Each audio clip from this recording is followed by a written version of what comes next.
I call this special meeting of the City Council to order. Will the clerk please take the roll? Barbo, Here. Blackmer, Here. Bona, Here. Harpin, Here. Obasahan, Alaskowitz, Here. Sapienza, Here. Shade, Here. Wilkinson. We have 7 present for a quorum. Thank you. Please rise for a moment of silence remembrance. Please remember Paul Dugal, a longtime teacher in the North Adams Public School Systems. And the pledge. I pledge allegiance to the flag of the United States of America and to the republic for which it stands, one nation, under God, indivisible, with liberty and justice for all.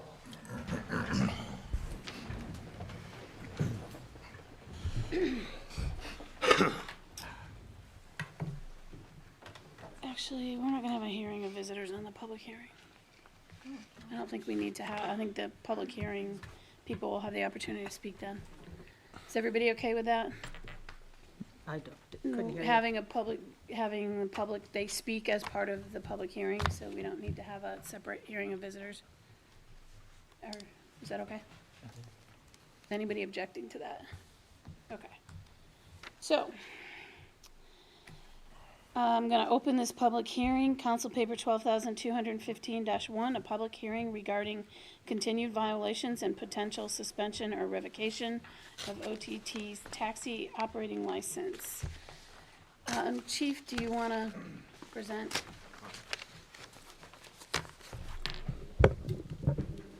Good afternoon.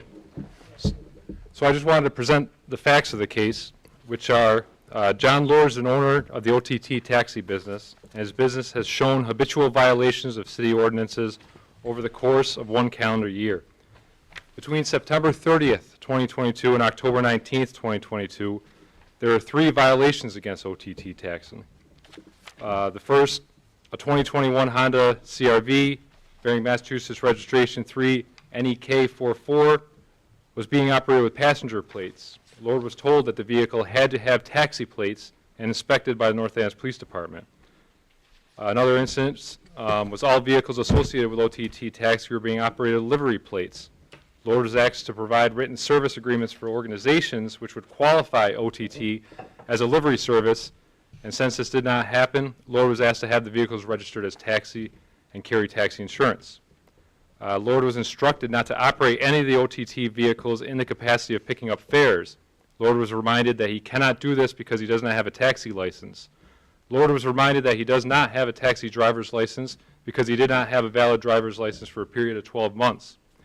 Based on these violations, they were given to the City Council for review, and they decided to issue OTT taxi a 30-day probation period on the business with any violation of North Adams City ordinances during this time period, resulting in another City Council meeting to discuss the possible suspension. This probation period occurred February 1st, 2023. Since this time, there have been at least 4 parking citations issued to vehicles illegally parked while the owners were working at OTT Taxi. One of the offenders being John Lord, who would park his vehicle directly in front of OTT Taxi for hours while working. This is a 15-minute parking restriction area. There have also been 7 documented incidents where people have been operating OTT taxi vehicles without having a valid taxi license to operate from the city. One of the people who has been observed operating the OTT taxi without a license is John Lord. These incidents put the OTT taxi business at 14 violations in 1 calendar year spanning from September 30th, 2022 through July 22nd, 2023. Although there are reports of further violations occurring, these are the ones that have been documented by the North Adams Police Department. These are essentially the facts. The violations that were observed is ordinance required approval application of temporary license, which is that no person shall drive a taxi cab other than a person licensed by the City Council. Another violation was the chronic violations, more than 12 violations in 12 months, which may result in the revocation of the operator's license. Thank you. Anything else to add? Mayor, do you have anything to add? Not at this moment. Okay. I'd like to hear the council's questions first. Okay. Questions from the council to start with? Counselor Barbeau. Sure. You've stated, I'm reading in this letter, can you share when this was sent to the city council, the letter that was attached? We received it on Friday. The letter from the, The letter with the prior offenses, I think it's on 2, 3, 4, 5 pages. When was that sent to the city council? My emails, I have a lot of email trouble, and I didn't receive it until Friday at about 4 o'clock, so I'm just wondering when this was sent to the city council? I see in the paperwork it's August 22nd, it's dated August 22nd, 2023. I submitted my letter to the mayor. From there, I don't know when it was sent to city council after that. Okay, and can I ask a couple more questions? I'm reading in here that on 3.2 and 3.7, because I think really, to me, I just would interested in what's currently being Sure. ticketed. They are saying that there are cars parked in front of OTT Taxi. Are those OTT taxi cabs or private vehicles? Private vehicles.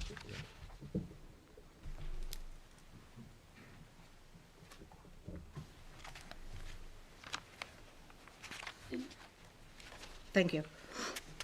for clarification on the email, I don't have my access to my email, city email, so I can't say, but didn't we send out this when we sent out the original notice to, there was gonna be a public hearing, letting the council know a couple weeks ago?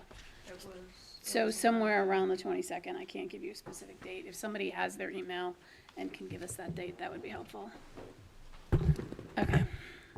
Counselor Harpen. I will just add on to that. I did get a notice saying that there would be a special hearing. Yep. However, I didn't get any information beyond that.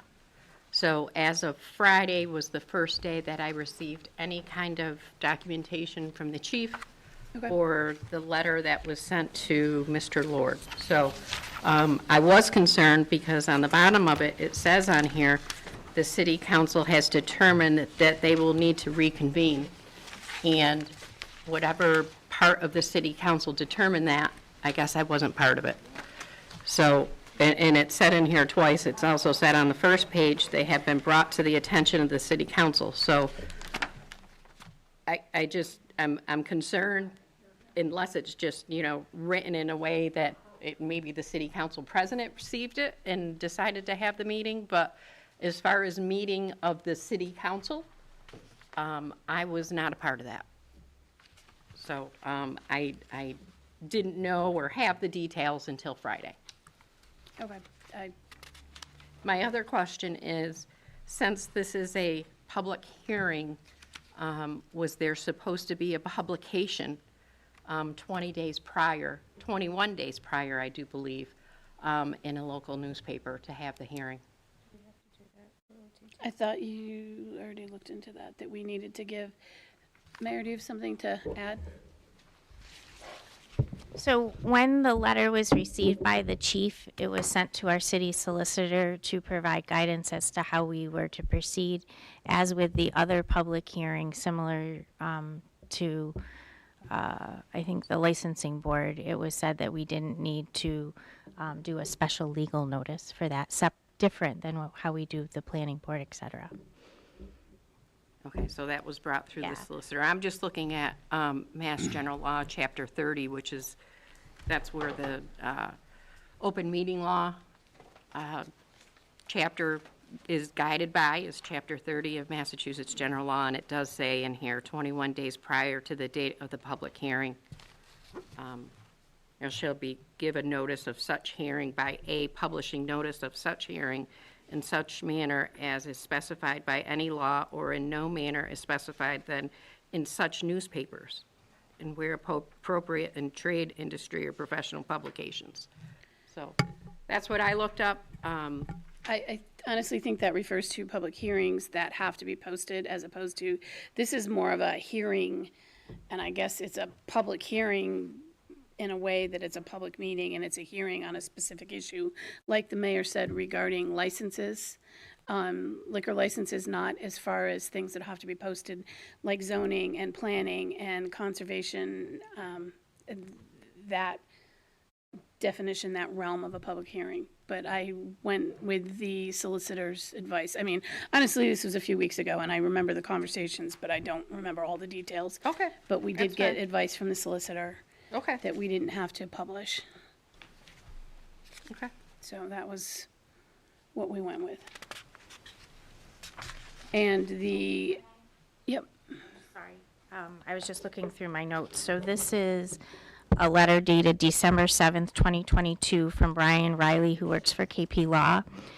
For due process purposes, a hearing with written notice will be required in the case if it is a public hearing, but only OTT needs to be notified. No need to notify abutters or publish anything in the newspaper, in which instances, liquor license hearings, for example. I typically recommend 10 to 14 days written notice to the licensee. There is no minimum period for the taxi license or liquor licenses, but a longer period takes away the potential that I did not receive due process argument if the party decides to appeal. And then this talks about the issue that we were handling in December. Okay, thank you. You're welcome.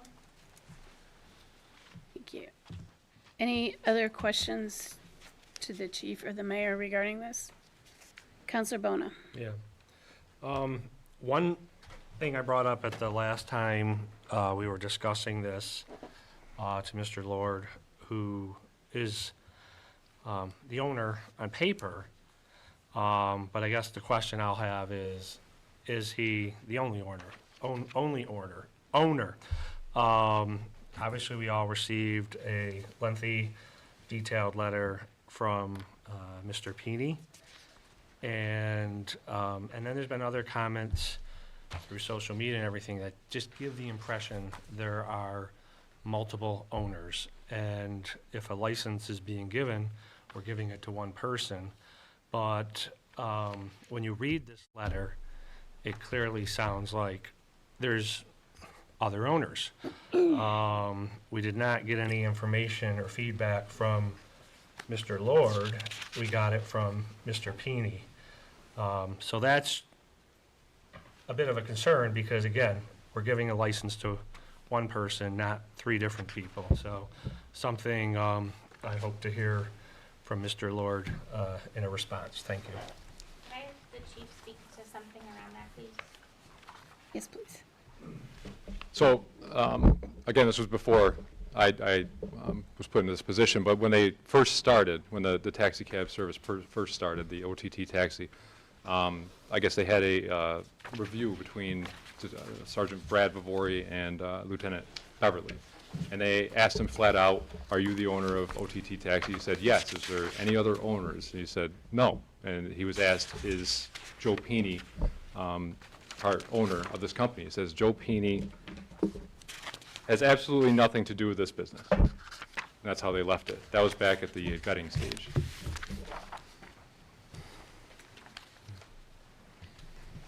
Counselor Herbin? I would just add, there's a lot of businesses that have silent partners. It's part of a business format. There's a lot of different formats of business. There's partnerships, there's sole proprietorships, there's corporations, there's LLCs. I mean, there's all different kinds. I guess I can pull any license in the city of North Adams and see whose name is on it and go and ask them if they have a silent partner or any other partner. I mean, I just don't understand what difference that makes. Mr. Lord is on the permit. He is the one, or the business license, he is the one that's responsible. I'd have to ask, I know that when you have, if your business has a liquor license, ownership is important, and it is asked, and it is public business.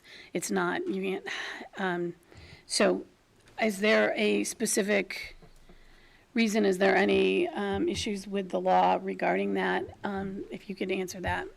Chief, if you have an answer, I realize you were not the person in handling it at the time, but. No, and the reason I was speaking to it is I'm saying that John Lord is the owner of OTT Taxi, based on what information we have.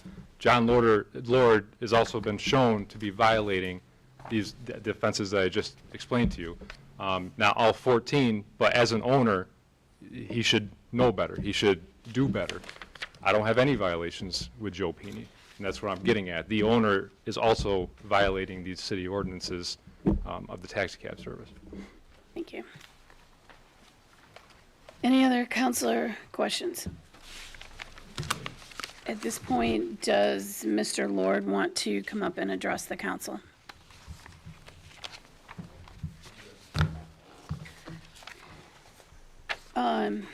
Because I know what I want to comment is, we had a lengthy letter from Mr. Pini. So what I want to address is one of the things that he kept discussing was Mr. Lord owning the vehicles. And I stated back when we had the last public hearing that he does not own the vehicles, the business owns the vehicles, and that he shouldn't be driving them regardless. And as we've seen from the chief, there have been other violations of that, even though I made it pretty clear that that he shouldn't be driving them. I'm trying to think whatever else. Are you going to address the council now? I'll address the statement that Yeah, well, for starters, come to the, the statement that you just made. you have to get to the mic so that the public can hear at home. I think they can hear you. The statement that you just made is that I own the vehicles. I do own them, and I have insurance, and I can drive that vehicle as long as there is not a fare in the vehicle.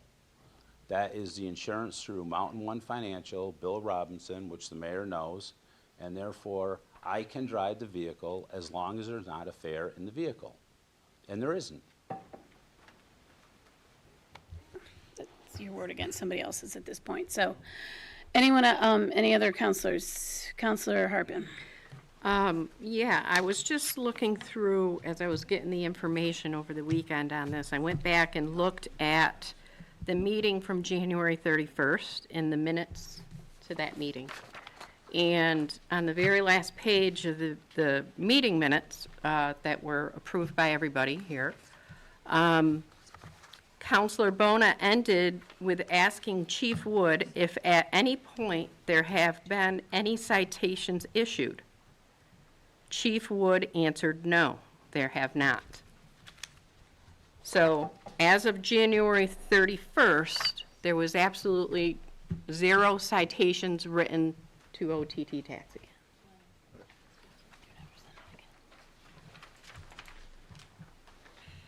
That's true. Okay, Yeah, I thought so. that's true. All right. But again, there's no, the way that the ordinance is stated is that there's no citation that we can give for these violations. It's up to the city council to set up these sanctions. I mean, I have to stop a motor vehicle with reasonable suspicion. I can't reasonably believe that somebody randomly driving that car hadn't gotten their license that day. There's no database that I can go through to see if they have a taxi cab license or they don't have a taxi cab license. The officers have to make note, I saw them driving on this date and this time, find out when City Hall's open, whether or not they have a taxi cab license, and then document it as such. So there's no violation that we really have to just randomly stop these vehicles. I'd be infringing upon their rights. So, Can I Yep, ask another? go Okay. ahead. So my question would be then, if Mr. Lord was driving a taxi and that was against our ordinance, and he was driving a passenger because he is not licensed to drive a taxi cab. He may be registered, I don't know, through Mountain One to drive a taxi cab off hours without a passenger. But if he has a passenger, that is against the city ordinance, and I don't understand why he wouldn't be able to be pulled over. It's against the city ordinance. I truly don't believe that there's any reason for us to do that, unless there's something that I'm missing through the city ordinances. However, again, that's Mr. Lord's interpretation of the city ordinance. Under section 2313, it says, "No person shall drive a taxi cab other than a person licensed by city council." I don't believe that it matters if he has a fare or not. he can't drive a taxi cab. If it says taxi on the side of it, if it has taxi licenses, he can't drive a taxi cab, whether it's a fare or not. So my question is, why didn't someone pull him over? I don't believe that they can just stop them and just interview them. There's no, it's not a criminal offense. There's nothing that they're doing that's wrong, other than the city ordinance violations. Counselor Shade? Yes, through the chair to the chief. Does Massachusetts general law that you know of have any kind of law in place against licensed drivers who are not taxi licensed drivers operating taxi vehicles? Not that I know of, no. Okay. I know, I read, or I read what you were saying, is that why can't we charge them with unlicensed operation? They're still a licensed operator. They're not operating outside of their classification on their license. However, they're violating the city ordinance. Again, I'm just presenting the facts that they violated the city ordinance. I'm looking to the council for any kind of penalty. Thank you. Anyone else? Counselor Barba? Yeah, I'm really struggling here because I'm finding it very challenging to understand that Mr. Lord cannot operate a vehicle without a fare. Unfortunately, because I wasn't notified of the charges as a counselor until Friday, there was no access to clarify with the police department yesterday for long periods of time because the phone lines were down. I did call there today trying to also gather information. No calls were returned, and I actually stopped there at 5 o'clock today to try to get some clarification on this. And I wasn't allowed in, and they couldn't give me any information until I filled out the proper paperwork. So to me, the pressing question is Mr. Lord, we need a clear answer besides our interpretation, legally allowed to drive his taxi, which he says yes, without a, quote, fare. Fare is not a passenger. A fare is someone who's paying for a ride. That, to me, seems like a simple answer, question that we have yet to answer clearly. I think that's what you're looking for, but I also was not able to get help. And I think that that's really the only thing that's out of compliance here is Mr. Lord driving his vehicle to which his business owns. It may not be his vehicle, but it is his business's vehicle. So I am struggling with that, and I'm not able to hear and get an answer from any clear source. And until then, I understand that it's Mr. Lord's word, but that has to count for something. He's the man who holds the insurance policy. And I'm just struggling with understanding where that is, and we don't have any clear-cut answers. And I apologize for not being researched when I'm here today. Counselor Shade? Yes, thank you. Based on the language of the way the ordinance is written, from my understanding, is it does clearly state that if you don't have a taxi license, you can't drive a taxi vehicle. What we don't have on the books are any criminal acts or citations that say if you do this, you get a fine of this amount, which is why citations haven't been issued. It is clearly written that if you don't have a taxi license, you should not be driving a taxi vehicle in the city of North Adams. I think that is straightforward in the language of how it's written. But what we are missing in the ordinance, and where the chief is saying that no laws were violated, motor vehicle traffic laws were not violated because there's no Massachusetts state law that says these things. This is city ordinance, so it's city rules that a business has to abide by. So my understanding is that these rules are being broken by the business, and there's no actual mechanism to fine them or give them a ticket for these offenses because they're not written anywhere in the city code or in the city ordinance. That's my interpretation and what I'm understanding of the situation after speaking with several people. And I do believe that the ordinance is written very poorly, and I know that they are working on updating things to make sure that this stuff is clarified so people know exactly. But again, this comes down to us, our city ordinance, not having enough language to define and clearly impose what it's supposed to be, or it doesn't explain clearly what happens if you violate these rules. There's nothing behind it. So honestly, the real problem is our ordinance, and it not being very clear, and it not being, quite frankly, it's not acceptable the way it is. It needs to be fixed. I know it's being fixed. Hopefully we'll have language very, very soon. I think it's on the agenda this evening, actually. So going forward, we can fix that problem and make sure everybody knows what's going on and make sure everybody is very clear and have, you know, an updated ordinance. But at this time, this whole situation is frustrating because I know it's been said at multiple meetings that we interpret the ordinance saying that if you don't have a taxi license, you cannot operate a taxi vehicle, period, in the city. You just can't drive it. That I know is true. We've had that conversation at multiple meetings. It's been said that that is the interpretation. And that's what's being violated here. And defiantly, which is my other issue. If we come down with a judgment that, you know, a person without a taxi license shouldn't operate a taxi vehicle, then a business owner or a business needs to be compliant with that and be willing to be compliant with that. If they're not willing to accept that is our ordinance and that is our rules, then to me, we have a bigger problem, and that's where we do need to take action. Thank you. Counselor Sapienza. Yes, to clarify, the taxi ordinance will come up at the next council meeting. Next meeting. Yep. Thank you. Counselor Harpen. Okay.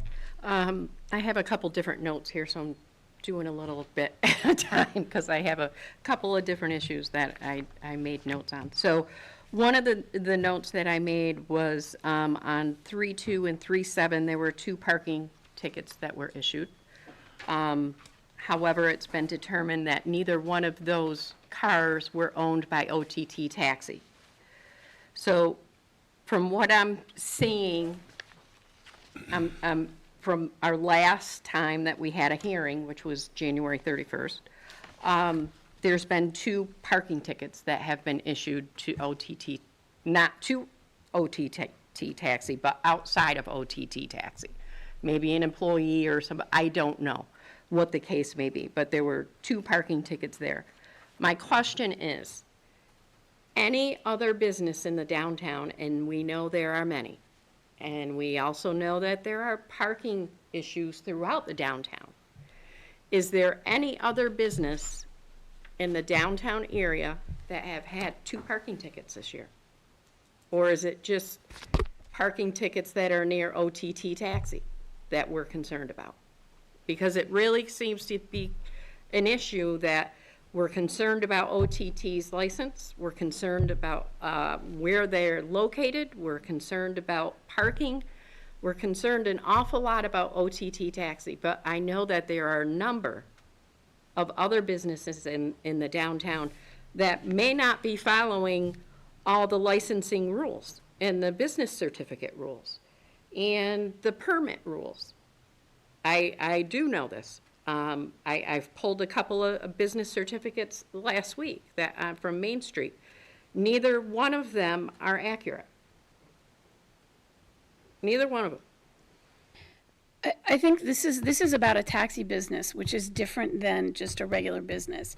We have specific rules, and also these issues. This is not our first rodeo here. Mr. Lord was before us in January, and as Councilor Shade says, we made the law pretty clear, as did Lieutenant Beverly, I think, mentioned it. And it may not be word for word in the minutes, because I'm sure that every word said was not in the minutes. That's not the purpose of minutes. But I think my understanding is we made it pretty clear what our expectations were. And I think that's, our expectations have been disregarded. I also think that, yes, restaurants with liquor license have very specific rules. Taxi licenses is a different business than a mom and pop clothing store or shoe store. There's just a different level. We are entrusting our most vulnerable people in this city use the taxi services. And we are entrusting them, and we give licenses to taxi drivers, and we give licenses to businesses. We don't give licenses to other than the secondhand stores, to other businesses in the city. We don't give them as a city council. We have a responsibility to make sure that our patrons, our residents are safe. That's why I thought that this hearing should have been publicized. Because if there are members of this community that are concerned about OTT taxi, they would have had the right to come here and speak tonight. But it was not publicized. So the people of our community were not informed of this hearing appropriately, in my eyes, anyway. You're right, we do have a responsibility, and that is one of the responsibilities, to inform the public of the decisions that we are making here. Now, on another note, when I go through, I did read the meeting minutes. Now I would like to read part of the packet that was given to us from the police department. And if you go to the section, I believe it is, let's see, one. Okay, so it's the first, 1, 2, 3, the fourth page. And it's the first bullet, and it starts with Lord. Second paragraph, Lord was instructed not to operate any of the OTT vehicles in the capacity of picking up fares. That's what we told him. That's what's written here, right here. No? I specifically said that although he was the owner of the business, he shouldn't be driving the cab. So maybe, that was what was written, but I specifically said, but that's neither here nor there. Well, That's fine. It is written, and it's written from the police department's right up here. Right. So what is he supposed to follow? Is that being defiant, or is that being confused?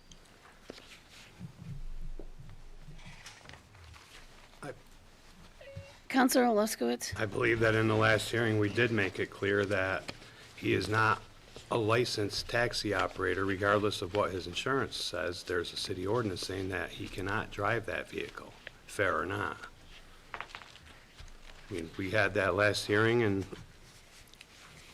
he was told on several occasions during that meeting that for that period of probation, they were pretty much going to be under the microscope, and I had faith that he would follow every guideline to the law. And I just had one question about Mr. Peeney's letter that said that as of September 12th, 2023, Mr. Lord is eligible to drive a taxi. Does that mean he's eligible to apply for a taxi license, or today he is eligible to drive? Today, sir, he's eligible To, to drive a taxi. but I don't see anything on the agenda where we had passed. What's that? I don't see anything on an agenda where Mr. Lord was given a taxi license. He's eligible. I mean, he can put an application in. I couldn't put an application in because you had that year. Okay, Technicality for a year. thank you for the clarification. And also in the letter, it said that we're grasping at technicalities. Technicalities are still ordinances that still need to be followed in the city. Okay, if you're going to answer questions, you need to be at the mic. I'm sorry. I don't need to go back and forth, so those are your questions, were they to Mr.? Mr. Peeney. Mr. Peeney wrote the letter, I would Mr. think that Peeney did Mr. write the Lord would letter. have the information about his driver's But I was just license. looking for clarification on today's date. So today's date, Mr. Lord has had a license for 1 year to operate a regular Class D license. So Mr. Peeney's here. I would hope that every single one of the city councilors have a question for me rather than when I'm not here, just throw out things that are not accurate. I will say this, OTT is getting picked on by and we're not going to label any names because we don't want no repercussions at the end of this meeting. Since day one, they've been on us. And yeah, we messed up in the beginning. And I say we say OTTT. No, I'm not an owner. You know, a lot of people, I take this job serious because it's the only one that gave me a chance. So anyway, I make $1,000 a week. You guys don't need to know that, but ain't nobody in the world paying me $1,000 a week. So I go hard every single day, 5 a.m. to 4 p.m. every day. A lot of city councilors are taking things personal. We all know John Lord's a law-abiding citizen. You guys, we ain't going to mention no names. We're not going to put city councilors out there, but I think you know who you are. You guys are taking this personal because of personal things, not because of OTT. There's a barber shop next door to OTT. There's a corner market next to OTT. People park there all the time, more than 15 minutes. I don't care what kind of business it is. 15 a lot of time, it's 15 minutes a lot of time. They don't get tickets, but anybody at OTT gets tickets. If that doesn't tell you they're picking on us, ain't nothing gonna tell you. Again, in the letter that I gave to you, that's in front of you guys right now, we service a lot of well-respected people. And I'm not gonna put it up there because it's really nobody's business. We service a lot of people who count on us, and we've been nothing but good service. If you go on Google, you see 5 stars, almost 5 stars. I think somebody at RG's might have put something negative. But I will say this, we've done nothing but follow every one of your rules. In your last meeting, you did 100% say, and I don't care what anybody says, you 100% said, if your cab's not in service, then put a sign on there so somebody will know that there's nobody in there and that the cab's not, for hire. So we did exactly that. We spent money and got a sign because council asked us to do that. Okay? That's what he did. When he got in the car that day and he asked in question when Chief, whatever he is, said that he's seeing John Lord at Dunkin' Donuts, yeah, he did. John Lord stayed up all night. As you know, has a 94-year-old mom. The mayor knows, good friends with her. 94, he takes care of her all night. He was late. He asked Noelle where she was. She said by Dunkin's. They met at Dunk's. We used this white CRV because it's very good on gas. We had a long call that day. So what did he do? He took the sign out of the white one because council said to have a sign or something to let people know. Put the sign in the other car. Noel got into the white CRV and went and took the customer, and he went back to the office. That's what he's supposed to do. Then at 9 o'clock at night, we have a conversation about John Lord parking at his mom's house. Okay, he's parking at his mom's house. His 2 vehicles are down. One tire is messed up, the other one's starter's gone, if you really need to know. We observed John Lord going to work every single day at 4:30. God forbid. That's what law-abiding citizens do. They go to work at 4:30 in the morning. They went to work. He parked out front. Is he wrong for that? Absolutely. And I even had a conversation with him about that. At the end of the day, that's the chief. This is his world. That's the mayor. This is her world. We have to abide by their rules. But parking out front to close a business for parking tickets is ridiculous. And they need to start picking on everybody else, not just OTT. You will not see one ticket given to anybody other than OTT or their workers. And that's not cool. I didn't want to swear. Thank you. I beg for your questions. Not to John Lord. John Lord's passive. Talk to somebody who's going to talk to you. You really want to know answers? Ask me questions. And I will give you 100% truth. Anyone else wish to address? Oh, Councilor Barbo? Yeah, I'll ask a question. Thank you for your letter. I appreciated it. I am reading in some of the charges or the latest citations, or I'm confused as to what we're calling them again, that you are no longer operating at 105 River Street. Yeah, and that's another accusation that they made, man. Could you clarify? I've read a letter, an attachment in your letter from your landlord. Are you still there today? Absolutely, and we've been there since day one because we took down the stickers and moved some furniture out. Now, I'm not going to tell you our intentions wasn't to move because our intentions was to move. But we didn't move as of yet, and we haven't moved. And I know we're not here to talk about other businesses and things of that nature, but we haven't left that building one time. Our competitor can't say the same thing, but he's not in front of you. This is the problem. If you're not showing some sort of, like, give us a chance. We service BMC, DA's office, 8 different organizations who rely on us, who speak highly of us for a reason. We run a really, really good business. But because people have personal vendettas against people, then we're constantly in front of the city council for no reason. Mr. Leskowitz, you know what I'm talking about. This is what I'm talking about. You can't take your personal feelings towards somebody and bring it to a city council. It's not fair. Deal with your personal stuff out of this. Don't bring us to city council every time we're fighting for our lives. So anyway, we haven't left that office since day one. We've been in that office since day one. The cops are constantly there. I love it because I feel safe. We constantly have bodyguards around. But I'm just letting you know, there's not one time, because it appears that you're not in the office. Why? Because we took stickers down. The door is wide open. It's hot out. We leave the door open. So how does it appear we're not in there? You can't use words like appear and it seemed like, or this and that. You have to have concrete stuff. They don't have concrete stuff. They came into this meeting half-assed. That's not fair.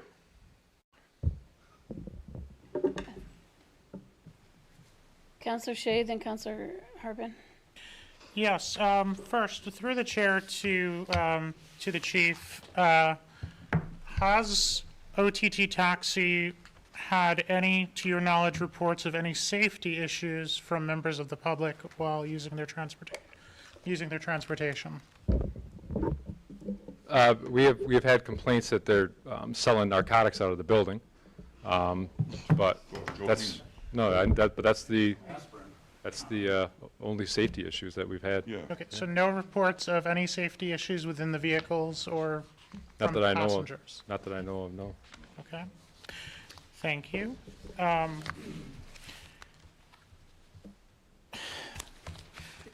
This situation is complex, but I'm here right now to say, as somebody who does not drive and uses taxi services regularly, it is important that we have public transportation available in this city.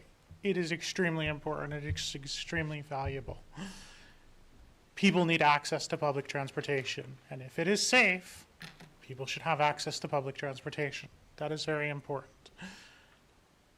I'm not here tonight to say that we should close a business, and I don't believe we should.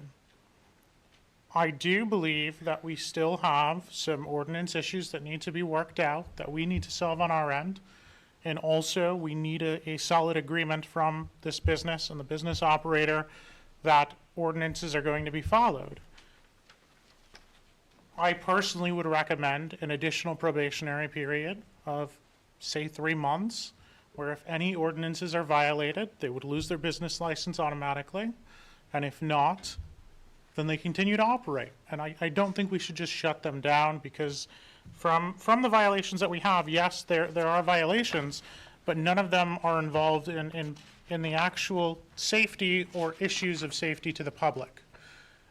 So I would be very uncomfortable with the idea of revoking the business license, but I would be in favor of another probationary period, especially when we have the updated ordinance language where there's actual teeth and things behind it. For a period, I would say at least 90 days, 3 months, where any violations of ordinance would result in the immediate revocation of the license. But otherwise, I don't feel comfortable shutting down a business for parking tickets. It's just not the reason why you would shut down a business. So that's where I stand on this, and that would be my proposal. Counselor Harbin. Yes, I would agree. I would agree we should not shut down any business for parking violations. But we do have to ensure that this business is running safely. Again, I would have liked to have more people from the public here. And I would have liked to have gathered a little more information and had a little more time to gather and speak to people regarding this, and I didn't. I do know, in one of the meetings of the city council, I think it was the second meeting of August 22nd, there were a few OTT taxi licenses to be approved in the city council. And there was quite a debate on whether or not to approve them or not, and it was specifically because there were a couple of councilors that said the business had moved, and they're closed down. They are not in that location, and they will not vote to give someone a license because of that. So, me being me, I had to look into this myself, and I do drive by OTT Taxi quite often. I do check on things myself as I'm driving to work, or going to lunch, or driving home from work, or whatever the case may be. I take a drive down River Street. So I did take a drive down River Street on August 23rd, which was the day after the city council meeting. There were no cars that were parked in violation or in no parking spots. That seemed like everything was fine. I did see a few people in the OTT taxi office. I walked in, and there were 2 gentlemen sitting there working, and for OTT taxi. And that was the day after that they had supposedly closed here based on city councilor knowledge. So I'm really questioning some of the information that I'm getting out of confusion, because we're saying one thing, there's another thing written, someone's saying another thing, I'm finding something different out. So because of that, and because of the confusion, and I agree with Counselor Shade, our ordinance probably doesn't have the teeth behind it to do anything anyways. I would simply, I mean, at the most, another 30-day violation for having 2 parking tickets in front of OTT Taxi. I don't know. But, I mean, to me, it just seems, you know, I'm just stunned by some of the things that I found out in the last few days. And I do feel as though there are other businesses that are breaking rules and know they're breaking rules, and nothing is being done. And this business is really trying, and they do serve the community well. I do believe they have probably, 15 taxi drivers at least. I mean, they're employing our community. They're bringing people that need help to places that they need to be, medical appointments, therapy appointments, wherever, to see their mother, their friends, social events, whatever. It's providing a service to the people that need it in our community, and I think that is vital. So I really am, I would say just let them continue doing their business. I hope they find another location, and good luck. We're trying.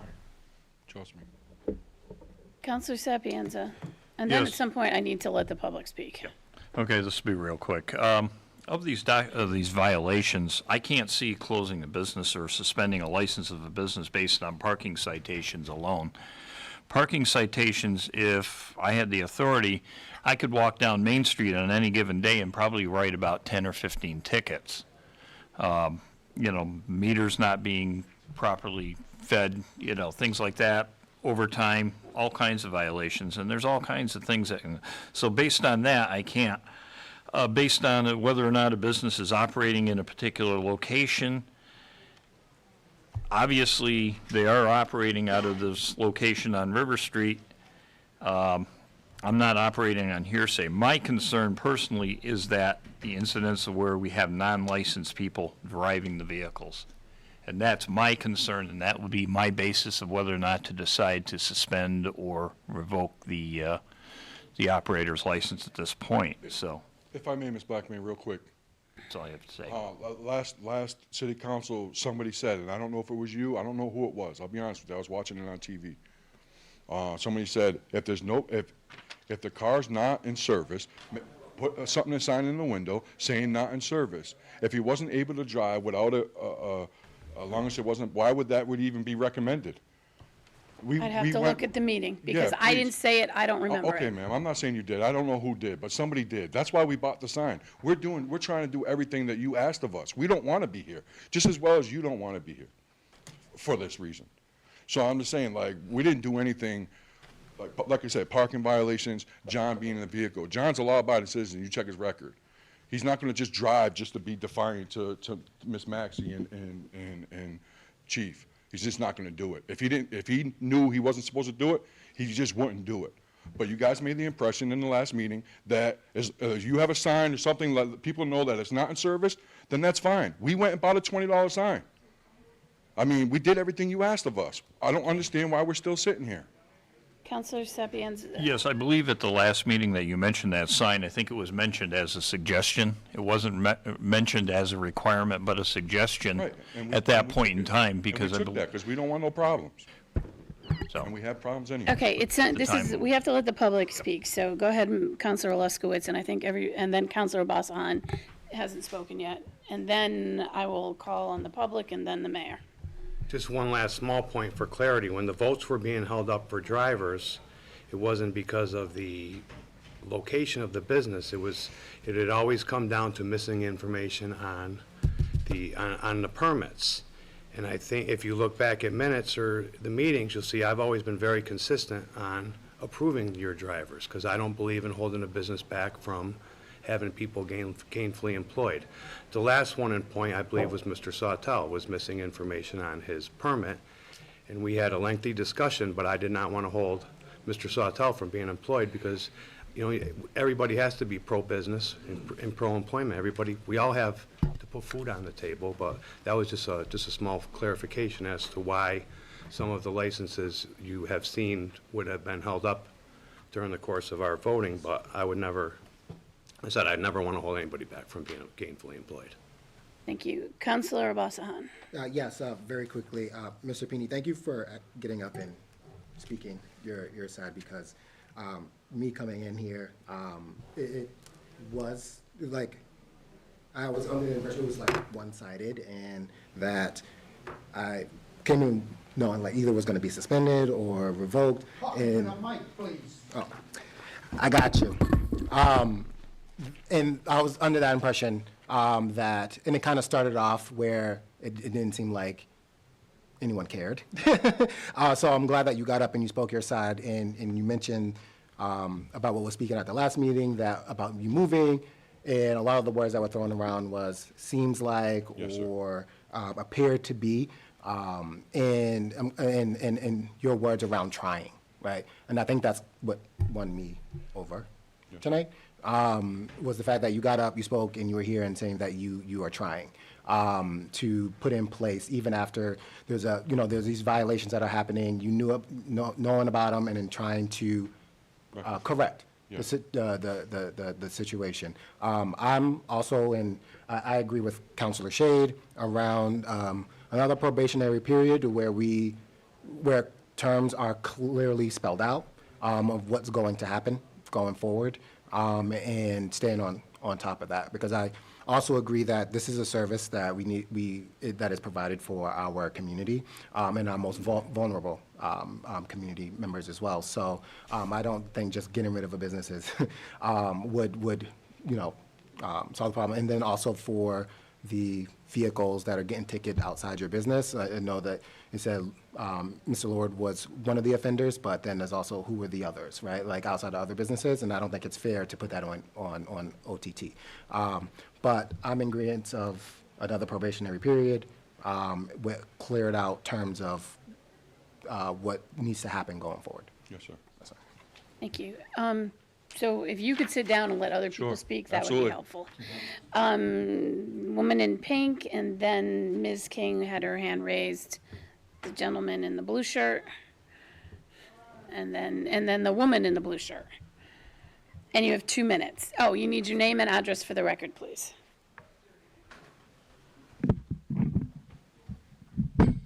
My name is Lisa Donovan, and I live on North Holden Street.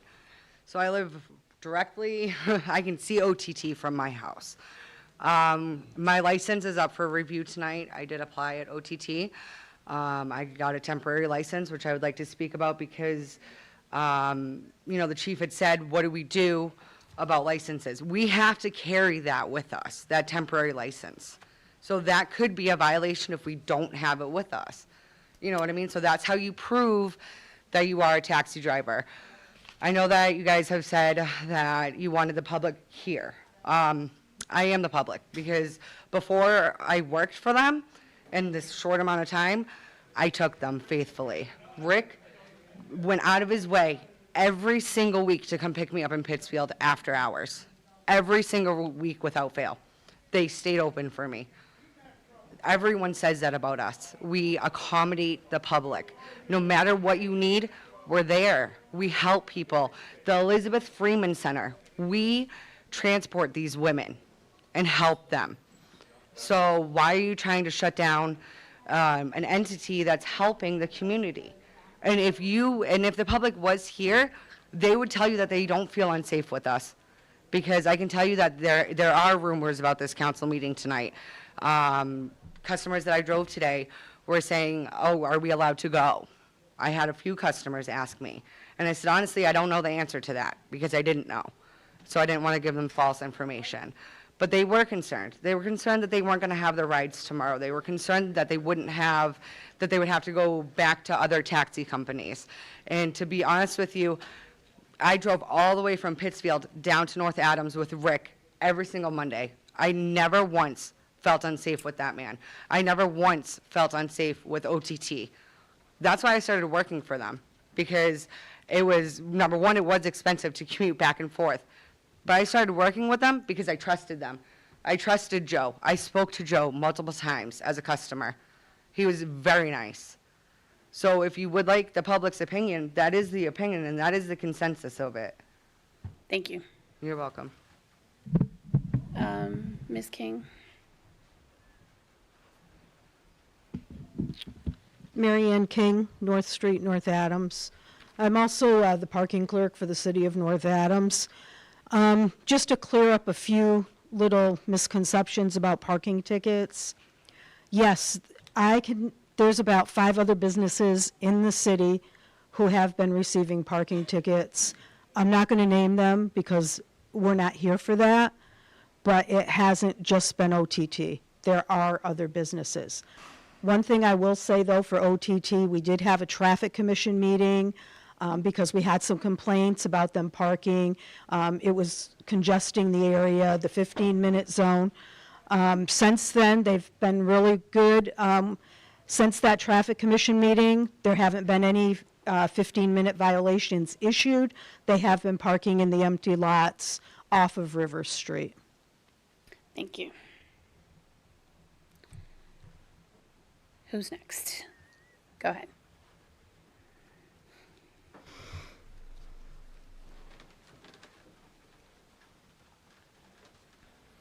Richard Lacoste, 85 Braden Hill Terrace. Could you speak up? She can't hear to take the minutes. Richard Lacoste, 85 Braden Hill Terrace. Okay, thank you. As far as parking tickets go, I get it, it's your job. When I go and drive for Mr. Lord, I was specifically told to park over in the St. Anthony parking lot. I have a handicap placard in my truck, 24/7. I still received and had to pay 3 tickets from being in there where I was specifically told to park. I drove by, I saw an officer behind my truck. Not once did he get out of his car to come to the front and look to see if I had a handicap placard. He left the parking lot, went over to where 85 Main Street is, sat there, watched me drive away. 2 minutes later, I passed my car and I had another ticket. So if that's not picking on somebody, come on, Mark. That's all I have to say. Thank you. Thank you.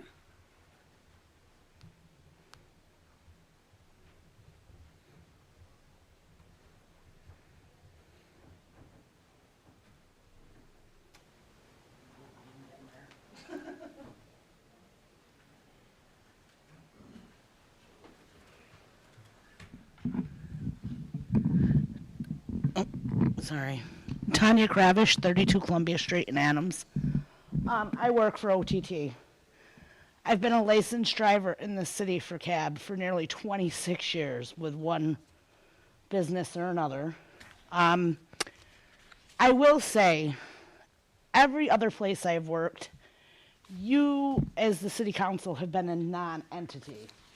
It's like you don't even exist. You just pass our license. That's it. I don't know what the deal is with OTT. For some reason, you're very present now, and that's fine. But let's establish these laws or ordinances, and let's make sure that they apply to every taxi company. And let's make sure that they're very clear and concise, please. This is a very small part of what I consider my family. We all work together very well. We take care of the community, and the community takes care of us. I just would like to say that I don't feel that it's fair to any of us to continuously worry about losing our jobs over parking tickets. The North Adams Police Department issues taxi licenses. How do they not know if the person in the seat is someone they've issued the license to? I don't understand that. I certainly understand they've got a million things going on. Maybe they don't all know what, every last single one of us look like. But you do the Cory checks on us. You look into us. I just wish that if, there was an issue, that you guys would kind of write it in there that people can be pulled over and asked for their license. By all means, do it.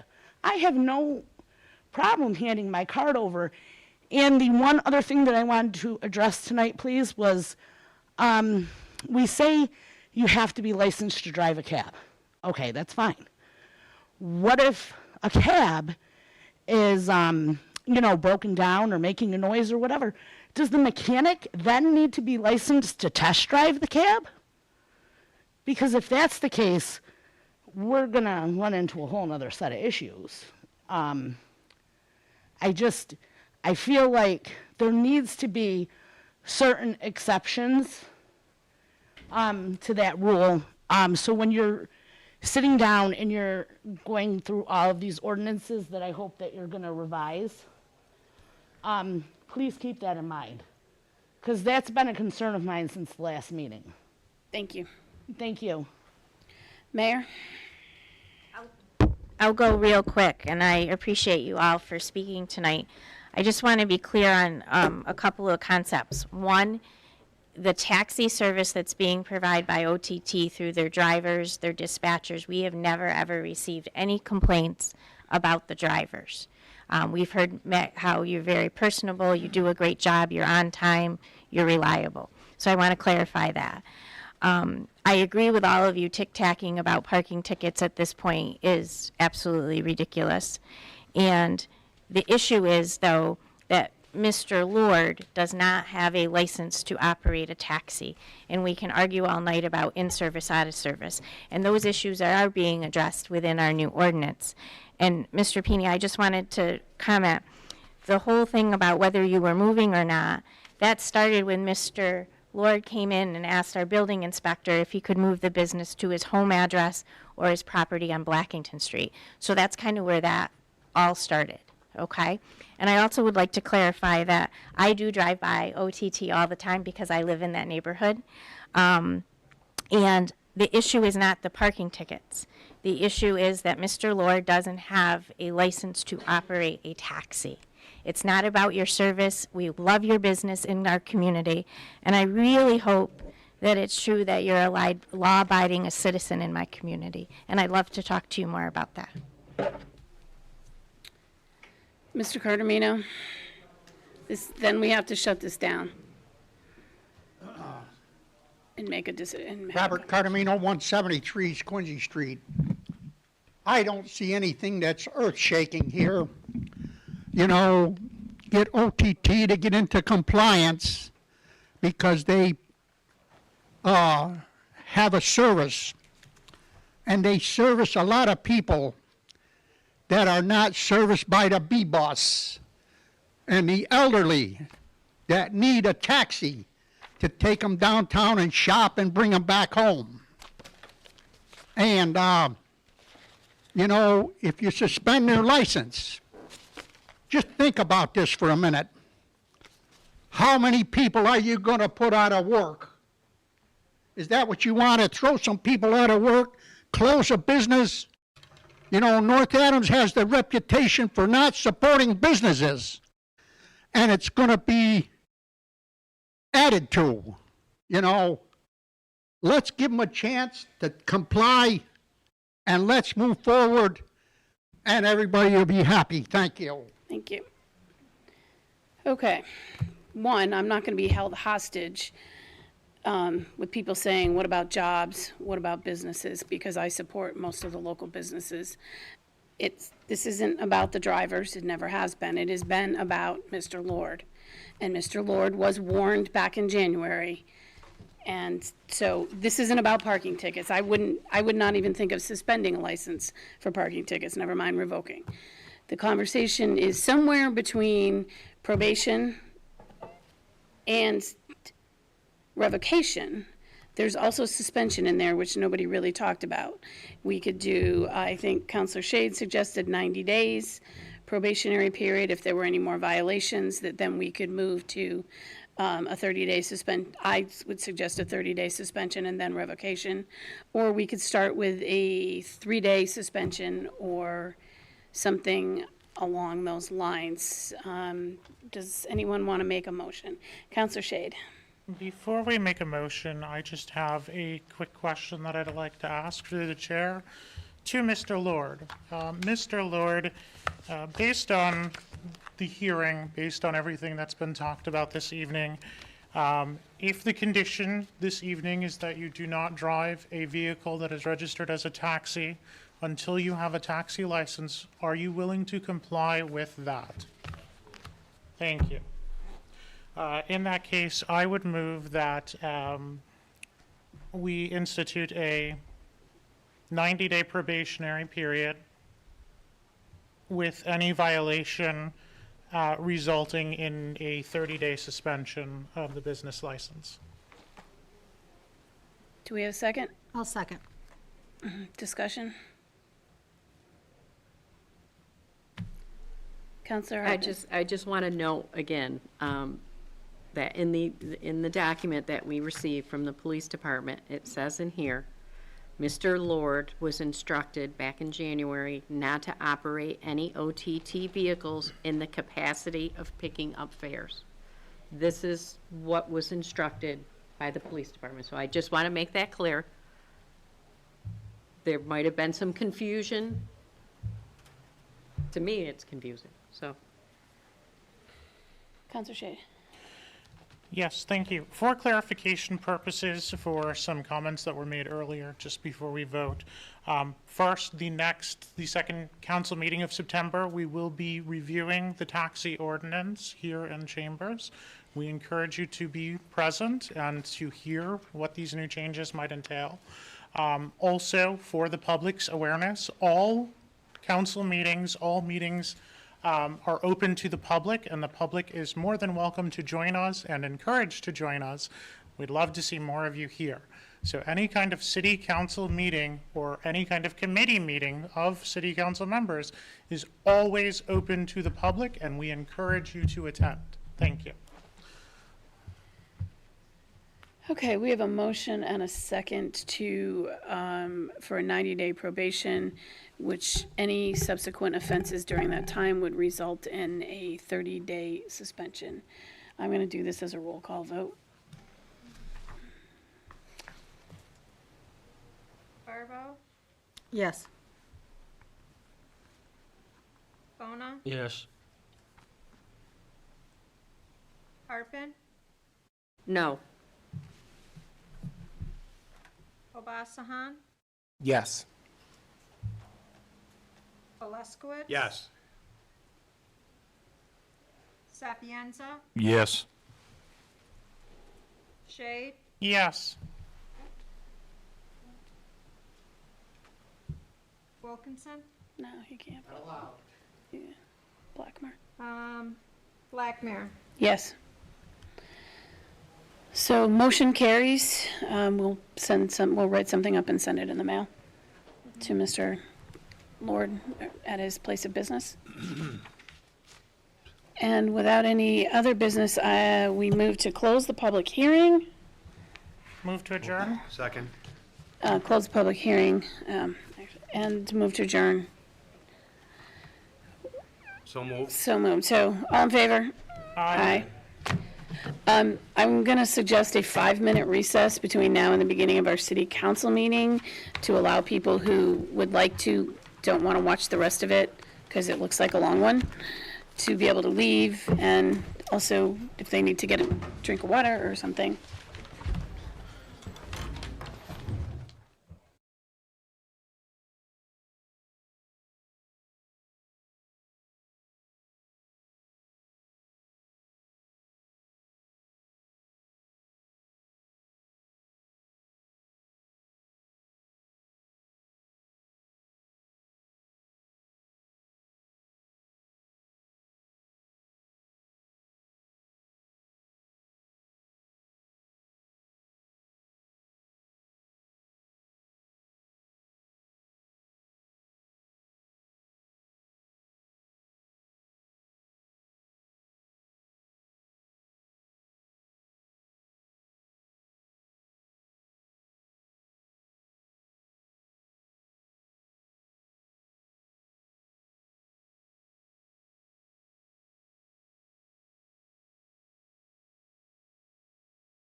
I call this regular meeting of the North Adams City Council to order for September 12th, 2023. Will the clerk please take the roll? Barbo, Here. Blackmare, Here. Bona, Here. Harpin, Here. Obasahan, Here. Alaskowitz. Here. Sapienza. Here. Shade, Here. Wilkinson. Here. All present. 9 present, all present, we have a quorum. Please rise for a moment of silent remembrance in the Pledge of Allegiance. I'll reiterate remembrances of Paul DeGaulle, a teacher in the North Adams Public School Systems. And the pledge. Pledge allegiance to the flag of the United States of America and to the republic for which it stands, one nation, under God, indivisible, with liberty and justice for all. We have a motion to approve the minutes of August 22nd. So moved. Second? Discussion? All in favor? Aye. Opposed? Here. Counselor Barbara. Hearing of visitors on agenda items. This is an opportunity for the public to speak to the council for 2 minutes regarding items listed on the agenda. Please come to the mic, give your name and address for the record. You have 2 minutes. I don't know what the agenda number is, but it's one for location of poles. Okay, and National Grid is not in compliance with the ordinance of having the area inspected by the Commissioner of Public Works. And also, they have not posted a bond for $100,000 and $300,000 to keep, to protect the city in case if something happens. And I've been chasing that for over 3 weeks. I read the ordinance to you people. You know what it is.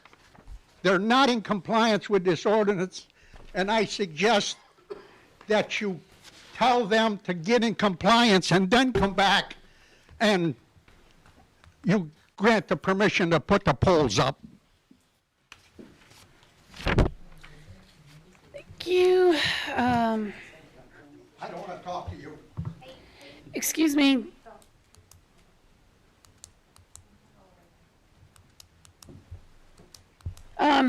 Moving on, without objection, I'm going to move the swearing in of the officers up. Council Paper 12,297, Mayor's Communication Number 79, requesting time for the swearing in of firefighters Andrew Cucci and Jamison Williams.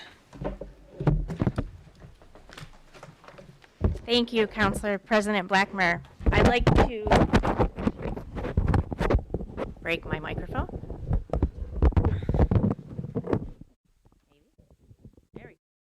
Okay. I'd like to ask Chief Lefebvre, Deputy Chief Patno, firefighters Cucci and Williams to join us on the council floor, please.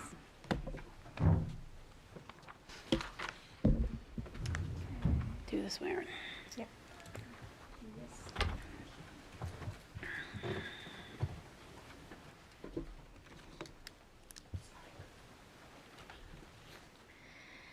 Tonight it is my honor to present firefighters Andrew Cucci and Jamison Williams for swearing in as full-time firefighters with the City of North Adams.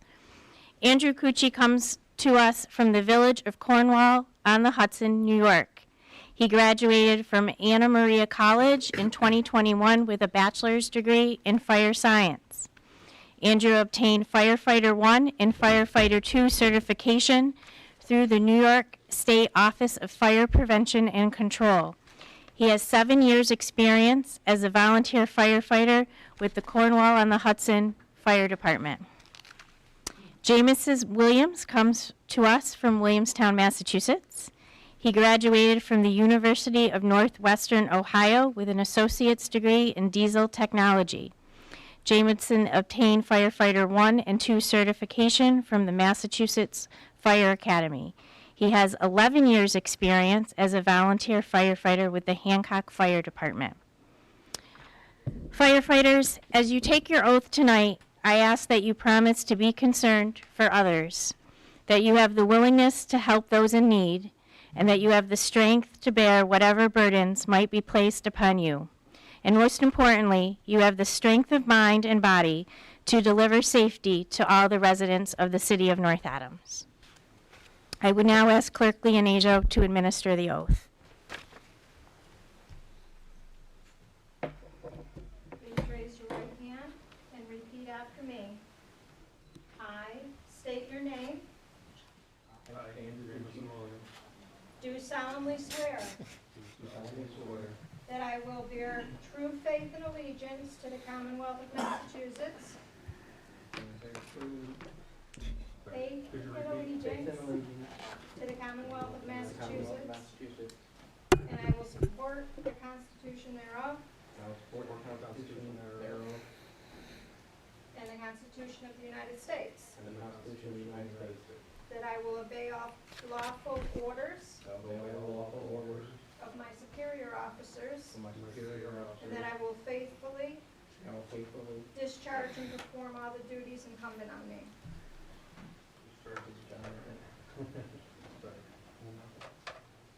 As a firefighter. For the city of North Adams. According to the best of my ability. And understanding. Agreeably to the rules and regulations. And to the laws of the Commonwealth. So help me God. Congratulations.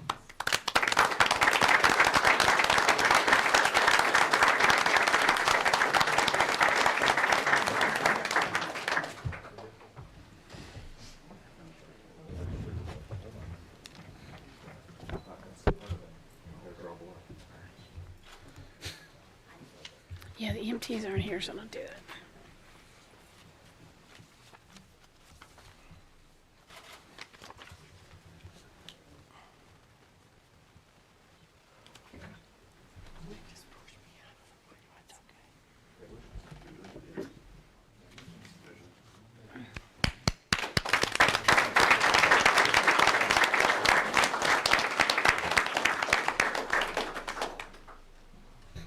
Congratulations. Congratulations. Thank you.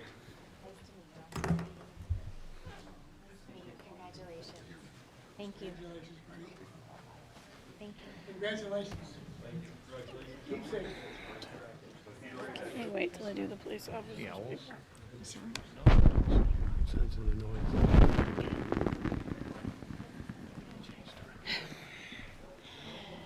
Council Paper 12,298, Mayor's Communication Number 80, requesting time for the swearing in of police officers Matthew Reynolds and Jacob Stockley. Great, thank you again. I would ask that Chief Bailey, Lieutenant Beverly, and Officers Reynolds and Stockley please come forward to the council floor.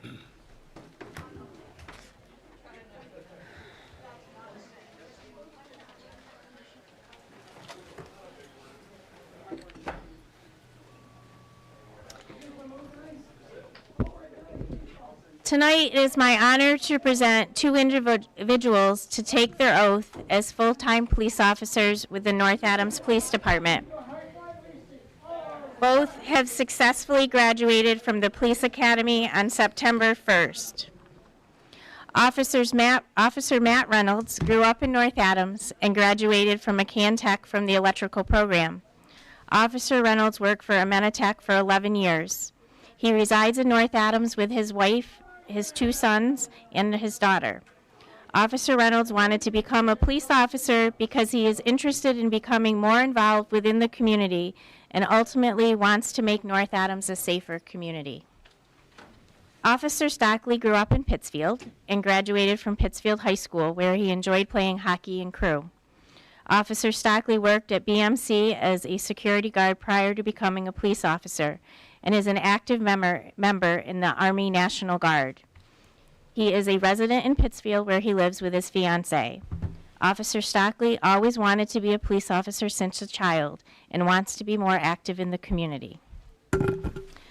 Both Officers Reynolds and Stockley, I ask that as you take your oath tonight before us, you remember the following. Be certain to never betray your integrity, your character, and the public trust. I ask that you always will have courage to hold yourself and others accountable for their actions. I insist that you always maintain the highest ethical standards and uphold the values of this administration and the great community you serve. As mayor of the city of North Adams, I wish you all the best. And I would ask the clerk to administer the oath, please.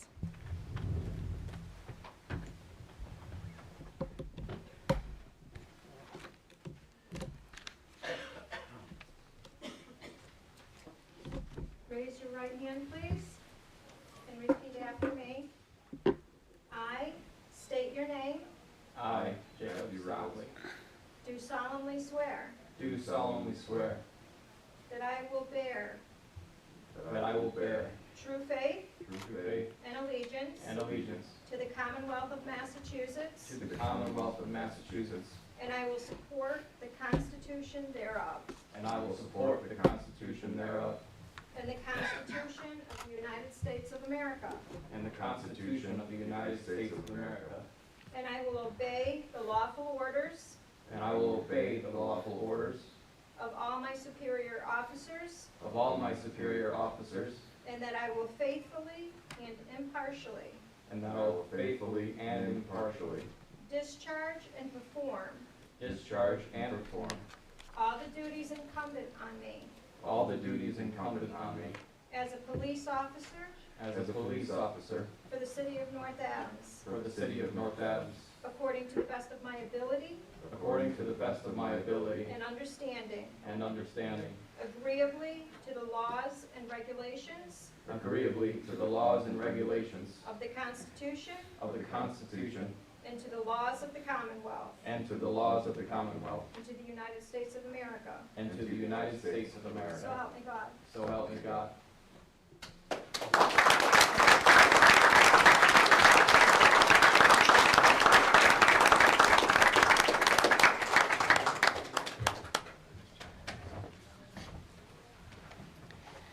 Okay, we'll have another quick recess so people can leave if they want. Congratulations. Everyone wants to stay for 3 hours and watch sausage be made. Thank you all for coming. Thanks, guys. Keep up the good work, hey? Oops, there goes my... It's not your night, huh?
that he had provided you paperwork with documentation that National Grid had the correct bonds. Can you verify and confirm, please? Yes, I do have that. Mr. Cardamino hasn't asked me for that recently, but I'll be happy to provide that to him. Can we make that available publicly, please? Sure. Thank you. Counselor Barba. Can I just ask for clarification to Mr. Cardamino's point? He's mentioned an ordinance several times now in which the city is supposed to be inspecting these job sites for poles. Are we aware of that ordinance? Has it been provided to us? Okay, we're going down the rabbit hole here. I think that's a conversation if you want to bring it up with general government or with the mayor. This is about a specific poll with a question. I can't hear with the door, with the people in the hallway. I think that's kind of what we're here about, this specific poll. But you could check with the mayor or the director of public services. Usually I talk to Tim Lascarbo. He's the director, yep. And ask him to go look at my stakes. He agrees with if that's, going to work for him. And I haven't had a problem yet. Thank you, that's, The poll at Mr. Cardamino's, that was an existing, it was just a replacement, so we already have permission for that. The problem was everything grew over that pole had been there for 80 years. So now the poles are quite a bit taller, longer, and the push pole there, it did indeed go on his property, and once he pointed that out to me, I, fixed it. It took a little while. We have a lot of things to do with the electric company, but we got it fixed, and so it's all on the town take now. Thank you. Anyone else? I'll close the public hearing and move on to the agenda. Do we want to move the order granting order Council Paper 12-295, move that up and vote on that now? No objection. This is it, right here. Yeah, petition.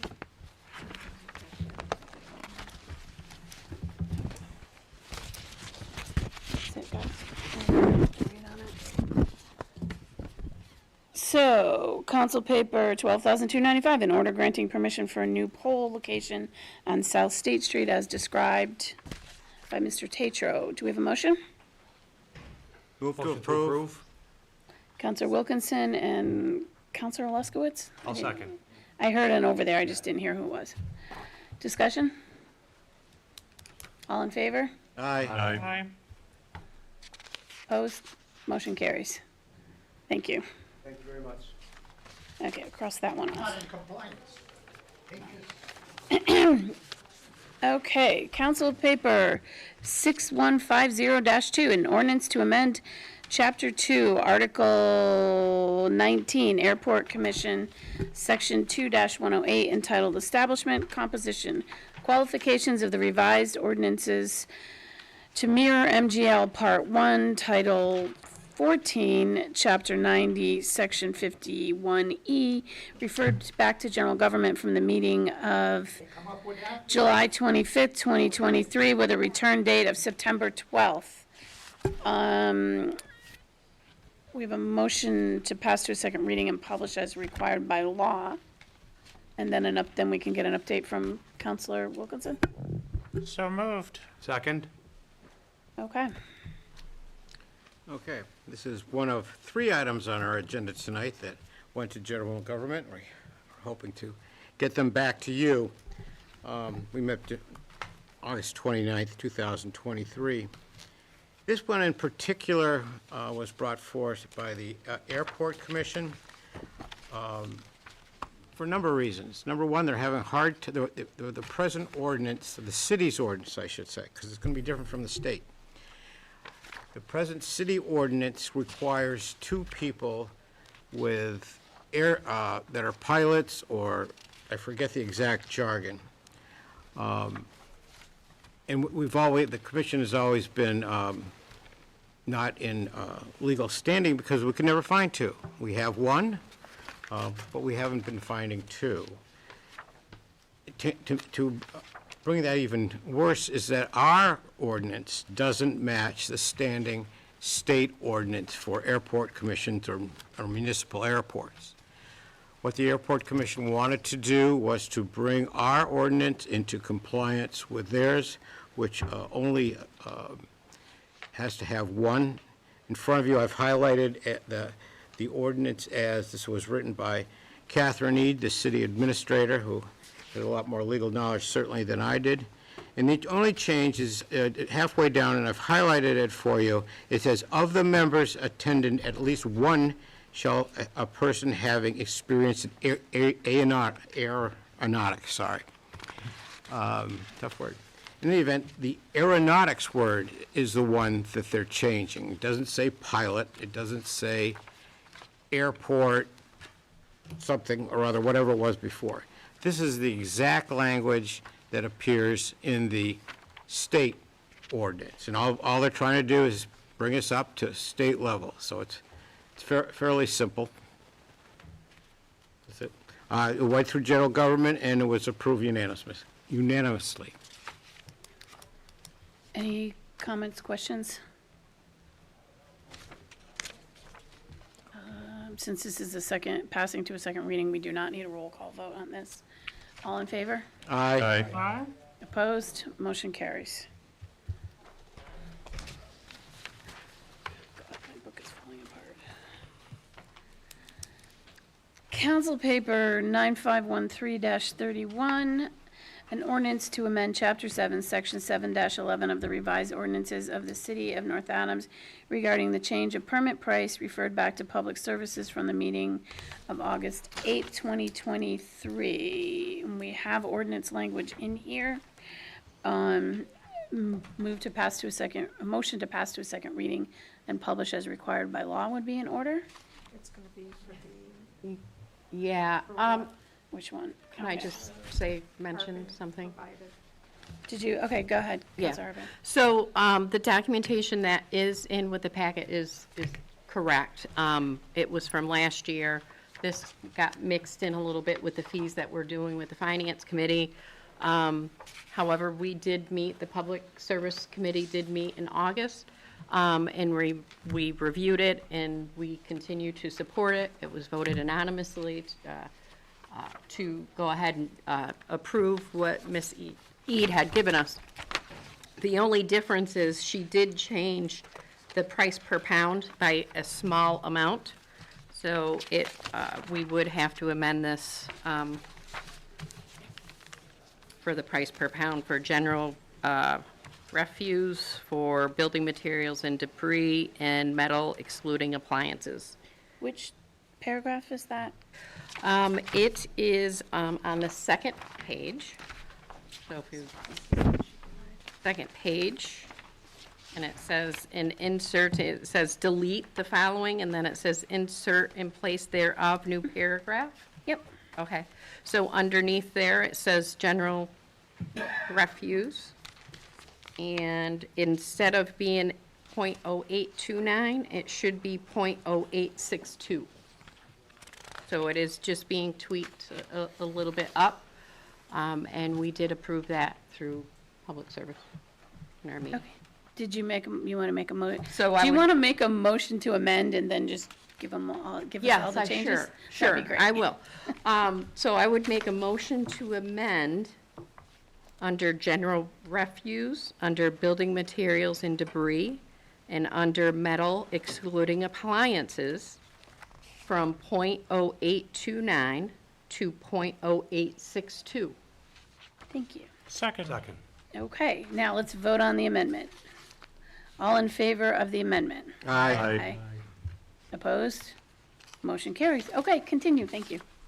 Keep going. So, yeah, we did meet, we approved it, and we have the documentation here, so I guess we would make the motion to approve and publish, pass to a second reading, is that correct? Motion to pass to a second reading and publish as required. Okay. Yep. Okay. So would make that you motion. Make that motion. Second. Second, Counselor Wilkinson. Any more discussion on this? I do have a question. Can I ask a question? It says effective July 1st, and we're upping it to, was it $70 for a primary resident? What about, since the July 1st has already gone by, we're not all gonna have to give $10 more? Is it gonna, we got our $60? No, we'll wait until. Till next time. Yes. But anybody who moves to town and gets one now would pay the $70. Or not moves to town, somebody decides they want one. Once it goes through the second reading. Okay, just wanted to clarify that because people might ask. We'll send you a bill for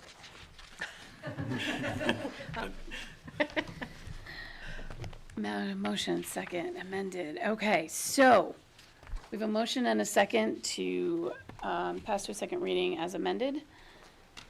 All in favor? Aye. Opposed? Motion carries. Okay, my pages are falling out of my book, so it's pretty packed. These are all this one, okay. Council Paper 11,286, an ordinance amending Chapter 3 Building Codes, Section 3-50.3, taxes, fees, and penalties to establish registration and inspection fee for short-term rental referred to general government from the meeting of July 25th, 2023, with a return date of September 12th, 2023. We have a motion to pass to a second reading and publish? Or are you just going to give an update? At this point, I'd like to give an update because some of the material that we're going to introduce tonight hasn't been before council before. Okay. General government met on August 29th to review this. Everybody knows this was kind of controversial, to say the least. This has been going on for the last 2 years in one manner or another. But our charge was to come up with fees for short-term rentals and how that would all work. It was a very good discussion. We had good discussion by the Committee on General Government. There was a great deal of residents that also attended, and they, as a committee meeting, things are much looser there than they are in regular council, so everybody had a chance to weigh in. The conversation started with the mayor's suggestion of $500. Most people thought that might have been a little exorbitant.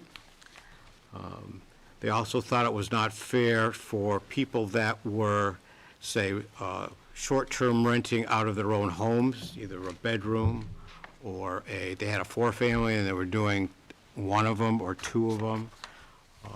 And they thought that was not a good idea because there's people from outside the community that are buying these things left and right. It's a real problem in North Adams, but that's a discussion for another time. And they thought it was unfair for the North Adams residents.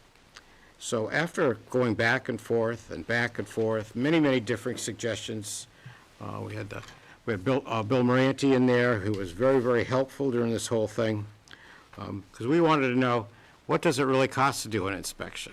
What do we don't want the Office of the Building to lose money, but at the same time, we didn't want the fee to be too high.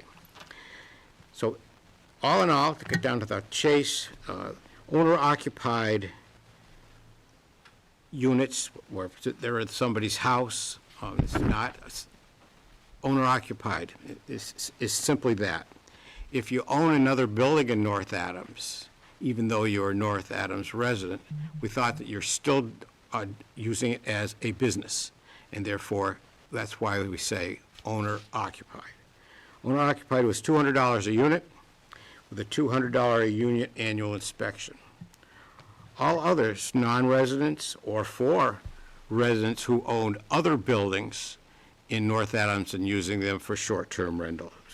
We decided that $350 a unit and a $350 a unit annual inspection.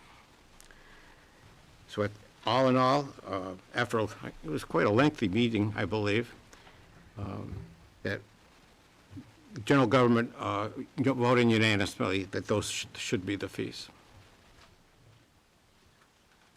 That's it.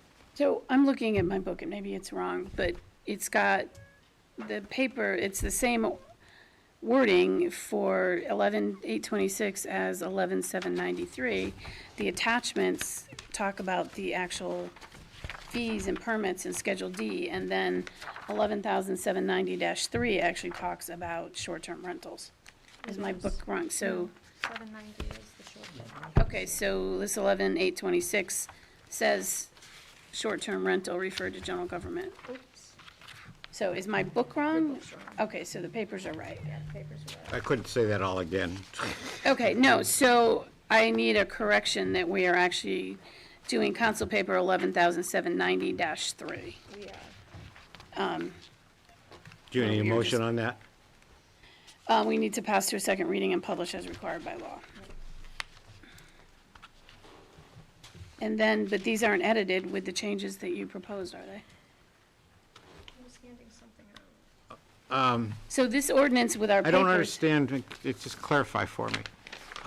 Since this is just, numbers have just been introduced to council tonight. You want to how- wait and, How could we possibly publish to a second reading? Nobody's even had a comment, I'm sure. okay, well, so the point is that this was not updated anyway. This needed to be updated with his numbers. So this is the original one that came from. So I guess the motion, scratch that motion. The motion would be to postpone till the next meeting. Mayor?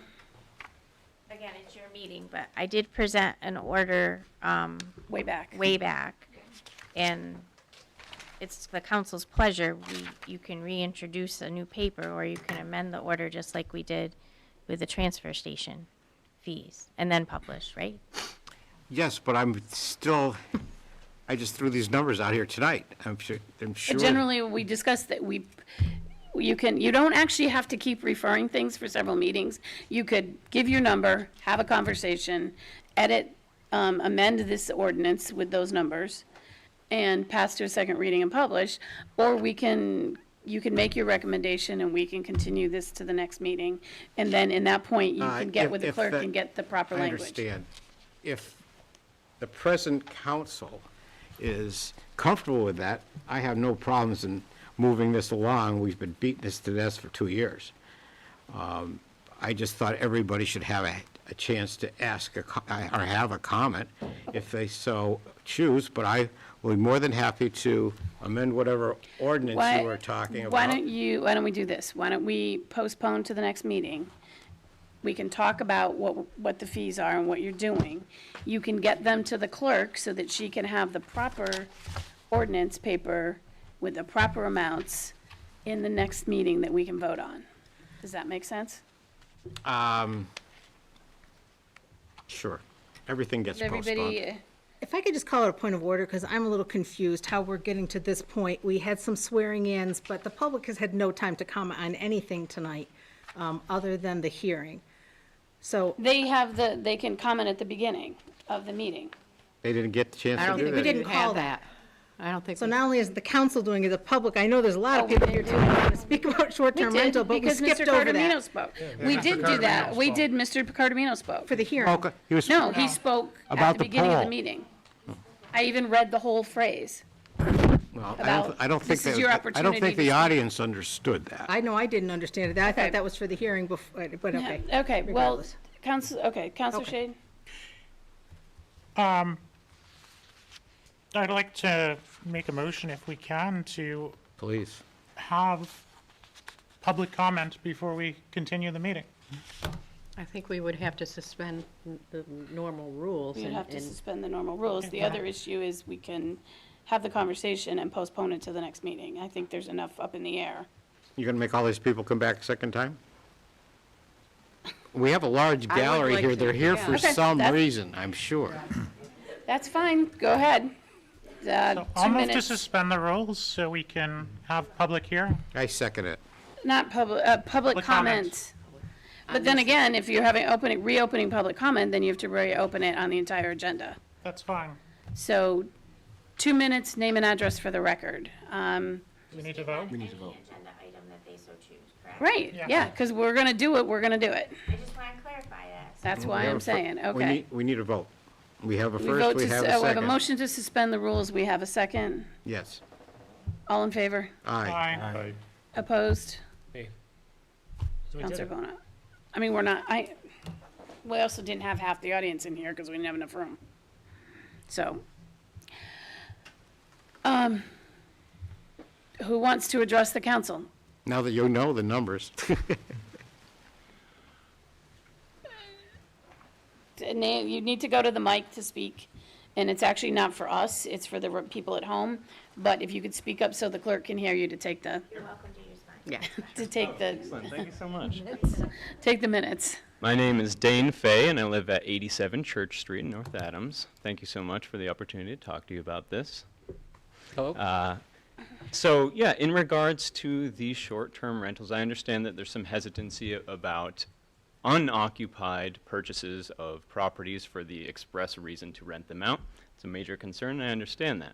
However, as an owner-occupied short-term renter, I'm also concerned about what I perceive to be an arbitrary fee imposed upon us.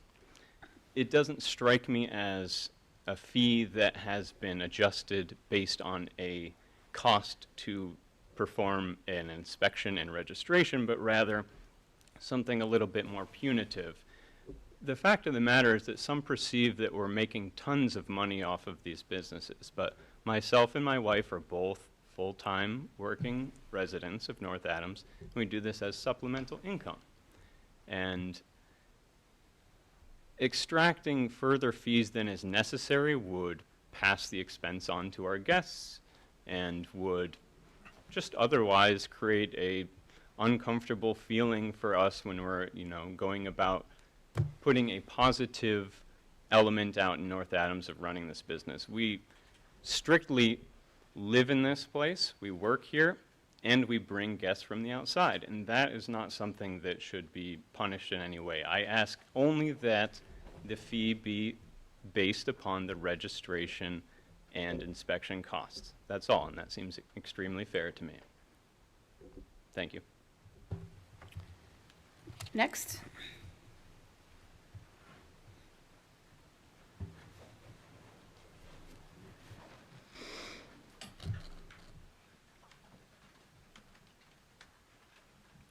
No wonder people don't want to speak. This is rather intimidating.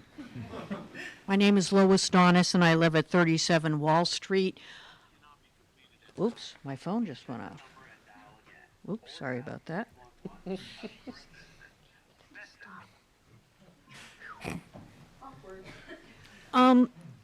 When Airbnb does the billing, we already pay an occupancy tax fee, and that goes to the Commonwealth. They retain 5.7% of it, and they said the rest reverts back to the city.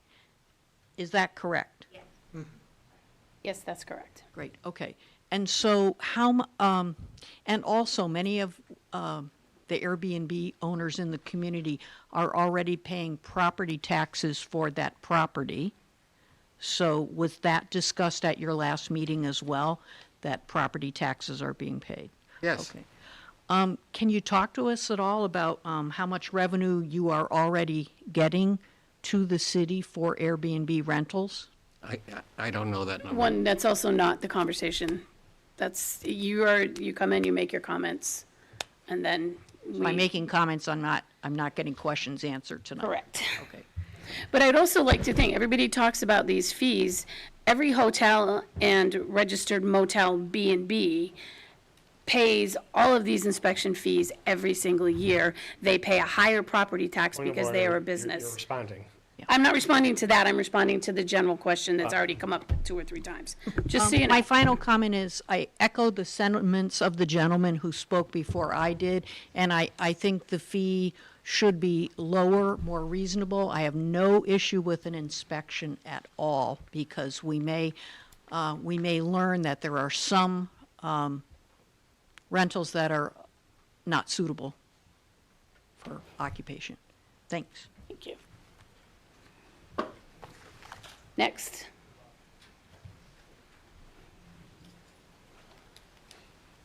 Good evening. My name is Jessica Sweeney. I live at 190 Prospect Street in North Adams. I'm going to comment on 2 things. One, the short-term rental. If we are to establish these fees, I would hope that the income is going towards affordable housing, because that we are in a deep deep crisis of people being able to live here and work here, which is contributing to the unavailable workforce. If we want people to work for us, they need to be able to live if there's nowhere for them to live. So I feel like this fee, if goes forward, has the opportunity to go towards affordable housing in our community. I'm also here to comment on the secondhand dealers ordinance tonight. I operate a secondhand license. I wasn't informed of this ordinance for a year and a half after my business was established, which was incredibly frustrating. And I'll save most of my comment because I assume this is going to go to general governance anyway, where we can have a deeper discussion. But I think it's important to recognize that this ordinance was created at a time before the internet. And there are plenty of people that we don't see in brick and mortars reselling things and are not having to pay this annual fee that they should be paying. So this seems there needs to be some revision there as to how either everyone is paying this fee, or in my opinion, I don't think that we should have this fee. Similarly, very happy to have an inspection. I think all businesses should be inspected, in my opinion. But the fee of $150 annually seems a little over the top. Similarly, a general note, this ordinance would require me to itemize all of the inventory in my store, which is roughly about 1,000 to 2,000 items, give or take. And the cost on staff time to do that in accordance with this ordinance is far beyond $150. It is probably thousands of dollars to be able to itemize. I don't need to itemize my inventory because I'm reselling clothing. So for me, my concern is that this is a huge cost to my business, and I'm trying to continue to provide a business to North Adams. So thank you for letting me speak. Thank you. Next. Paul Moriarty, 46 Johnson Street. Regarding 12286. Unfortunately, I couldn't be here last night for the joint meeting with the planning board. So I'm just kind of going off what I've read in the media today. I know that regulation has to do with dimensional changes, but from what we're reading, it sounds like what's being proposed is going to be a drive-through in that area, which we don't really need another one of, with having a McDonald's and Dunkin' Donuts on one side. To put a drive-through on the other side would wreak more havoc than already exists at that Eagle Street intersection. So I would really hope that we do not put another drive-through business at that intersection, just for the concerns of public safety alone. Thank you. Thank you. Next. Go ahead. Good evening. I'm Andrew Fitch, 20 East Quincy Street. I'd like to comment on the Airbnb taxes, fees, ordinances, things that we're going through here. I'm under the opinion and perspective that we are a tourist town. We rely on tourism industry to employ a large percentage of our citizens or residents. A lot of tourists do come to town and need a place to stay. We don't always have enough available hotel rooms. Airbnb has been a benefit to many of us who were looking to come here short term and investigate even moving here. I was one of them. I have actually stayed or had friends or family stay when my house was under construction in some of the people's homes who just spoke a moment ago. These have provided a service to residents here as well as people visiting. I also wanted to point out that I do think it is a useful thing to collect fees, to collect taxes from these Airbnb owners, as long as it is used responsibly. For example, Jess Sweeney mentioned earlier allocating it specifically to affordable housing projects. One other thing I wanted to mention is that according to AirDNA, which kind of scrapes all Airbnb and other short-term rental listings, we have 116 rental units in town listed on short-term rental sites. That is not the number that I think a lot of people think it is. I'm also under the impression, somebody told me, a couple people told me, that we are over 800 units behind in town, which is why we have an affordable housing issue. So I would just hope that we do spend this much energy on addressing affordable housing issues. Thank you. Thank you. Next. Yeah. Before I trudge over there, am I, as a resident of Williamstown, able to speak tonight? Yes, you can speak. Yes. you just identify that when. Is it possible to use the podium? Yes, you may. Thank you.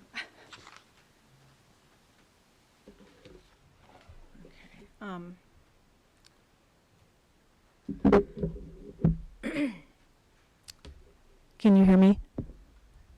Yeah, you have to speak up so that we can hear you. The microphone is Oh, for I people see. at home. Got you. Okay. And name and address for the record.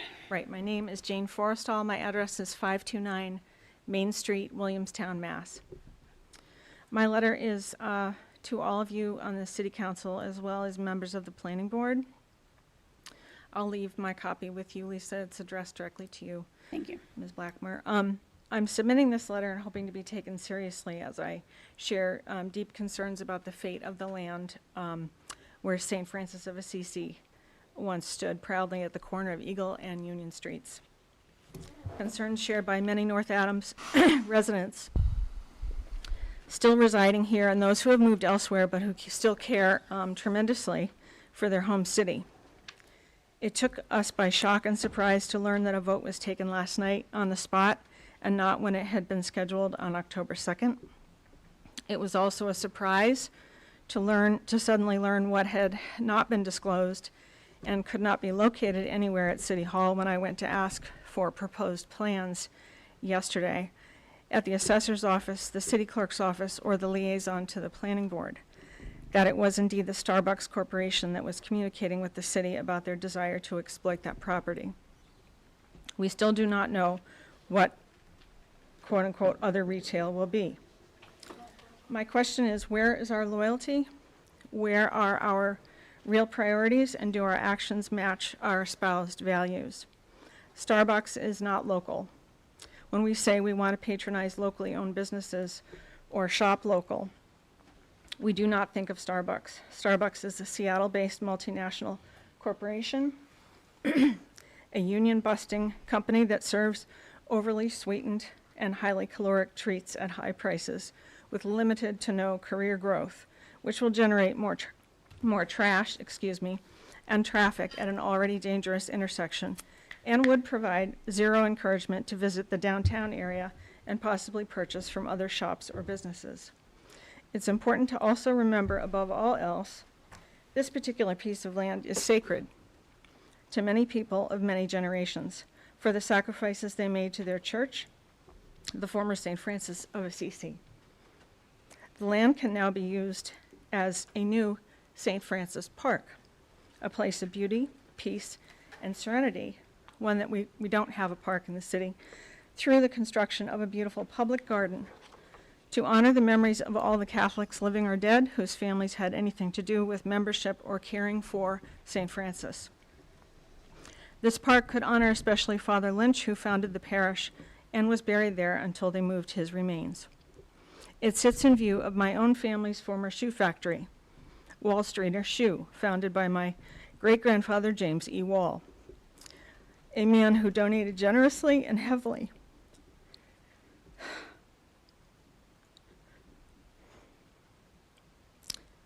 to St. Francis, North Adams Regional Hospital, the Red Cross, many other causes, and who worked tirelessly to establish the Flood Control Project and War Memorial sitting atop Mount Greylock.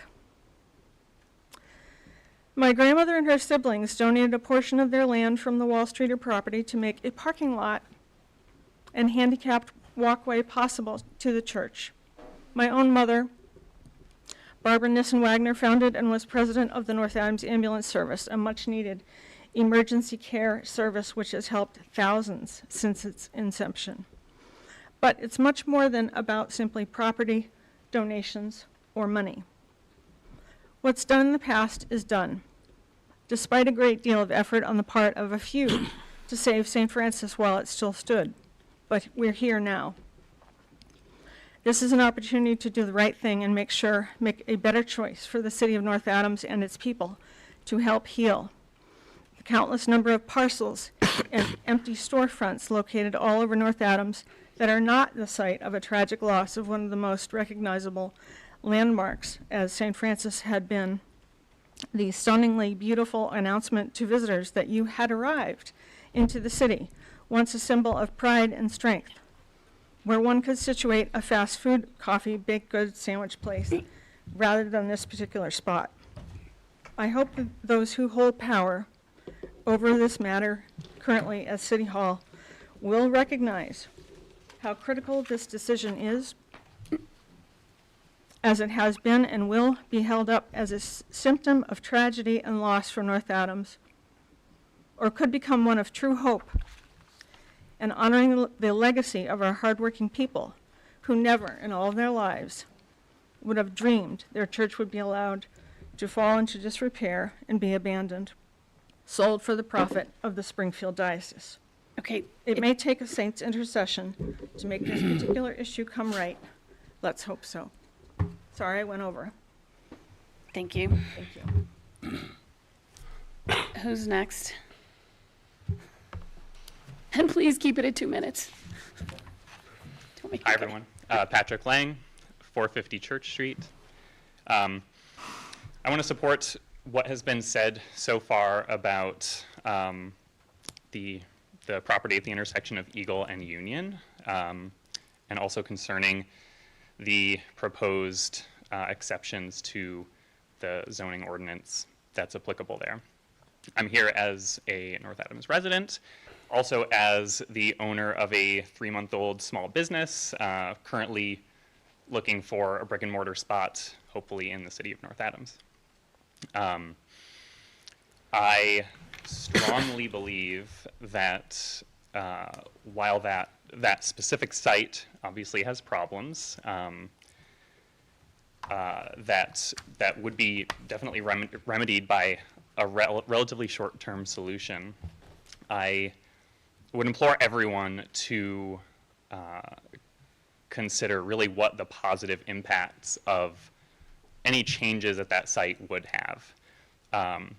The presence of a drive-through there, I believe, would make the intersection that's already a little problematic much more dangerous. It's relatively well peopled by pedestrians. Adding more curb cuts, more high flow of traffic would not help the matter.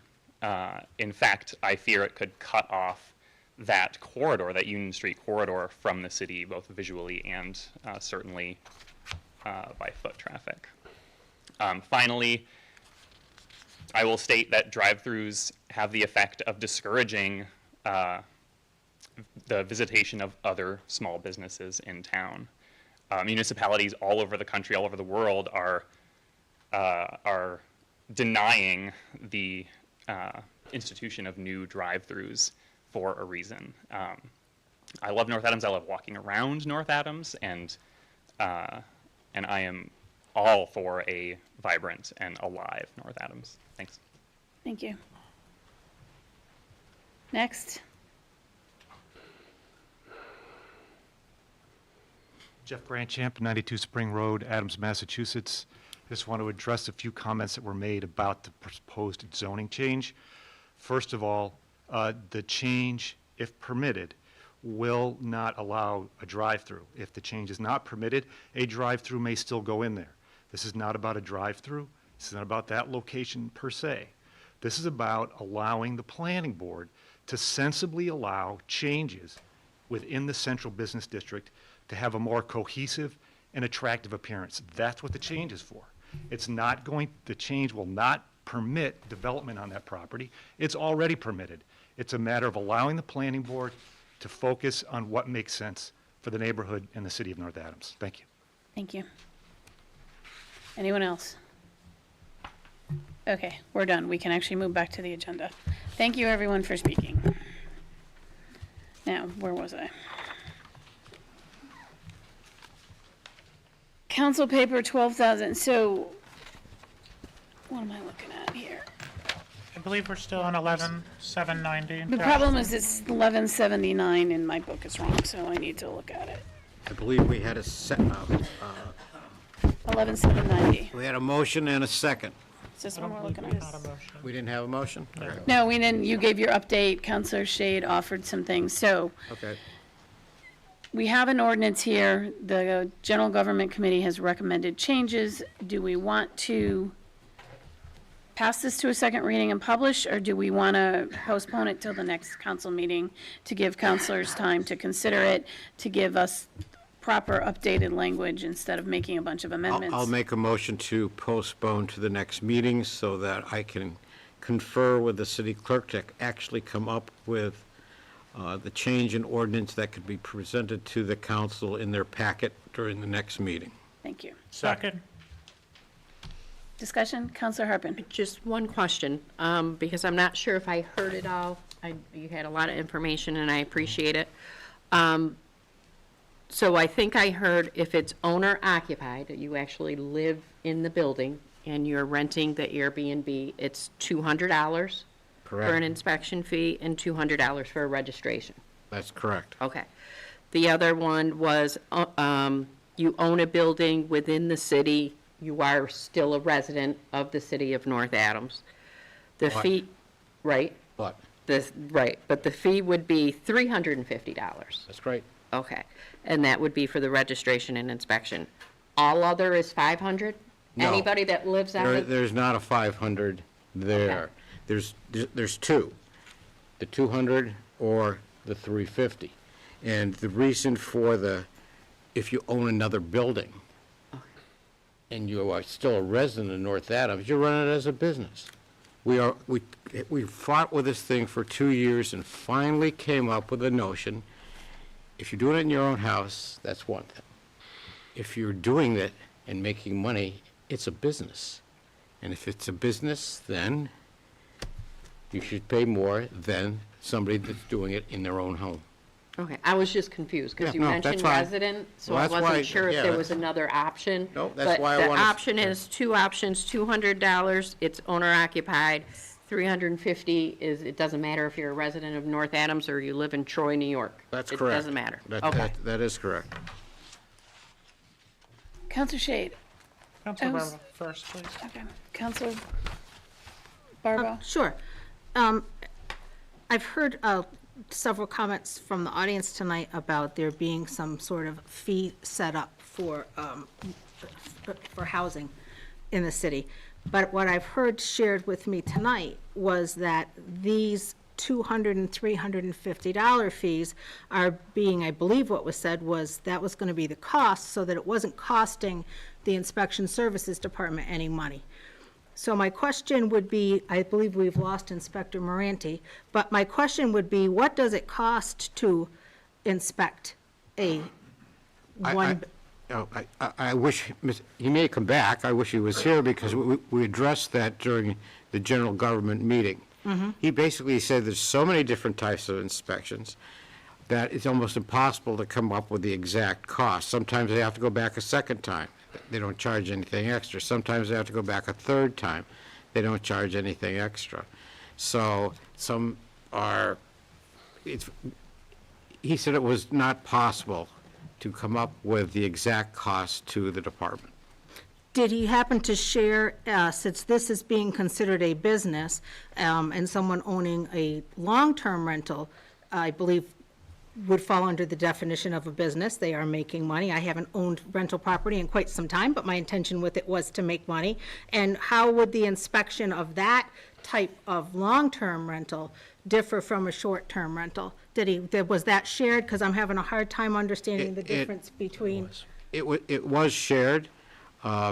This particular meeting that we had with general government was strictly for setting up fees for short-term rentals. But I think Councilor Bona is right. We compared the two ad nauseum over the last couple of years, and finally came up with an ordinance that was happy by everybody. And maybe he could be more specific to answer your question, because it took so long to do this, I don't remember all the ins and outs. Counselor Bona, If I recall from that meeting, part of the short term, it's not an annual fee, right? Yes. It is an annual fee? Well, it'd be. Sorry, it is an yes. annual fee. But the part of the, is there's more, I guess, to be set up with the database. Is currently, there's not anything in the office set up for short term. So it's part of the time. It's not just going to the place inspecting it. It's paying for the office to get that set up. Also with apartments, having long-term, you can, if you're supposed to, if your apartment, every time it goes empty, you're supposed to get it inspected. So if it goes empty 3 times a year, 1 time a year, 1 time every 5 years, that, you could pay over $100 in 1 year if you lose a tenant every 3 months. But the initial, we did ask about it costing more, and he did say initially it will take more time to set up the database, for the office to work on the applications and everything for specifically short-term housing. And I think the other thing that came up was, and while the discussion came up, at the beginning about how some people may only do this as, a very part-time thing. Maybe they only, lease their room or apartment out a few times a year, but once you have applied for that, you can rent that out every day. And, a short-term the housing, if you look at what they get per day, is considerably higher than what an apartment gets per month. So, there's people who are making on a fresh grass weekend, I know people who are making $2,000 to $3,000 just in 3 days on those weekends. But I think there's also a ruling about if you're, and this might be state, about, if you're only doing it 4 or 5 times a day, is that even considered short-term housing,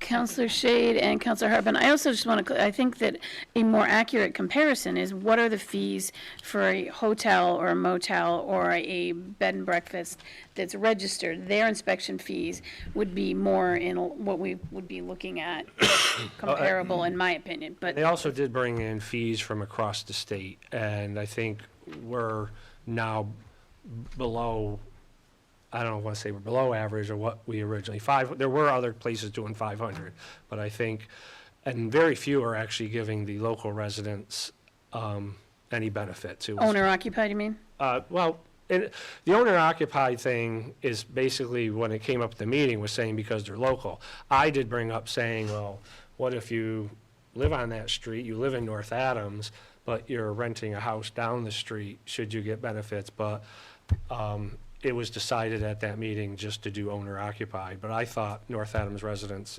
period, could get a deduction. But Counselor Shade, then Counselor Harpen. Yes.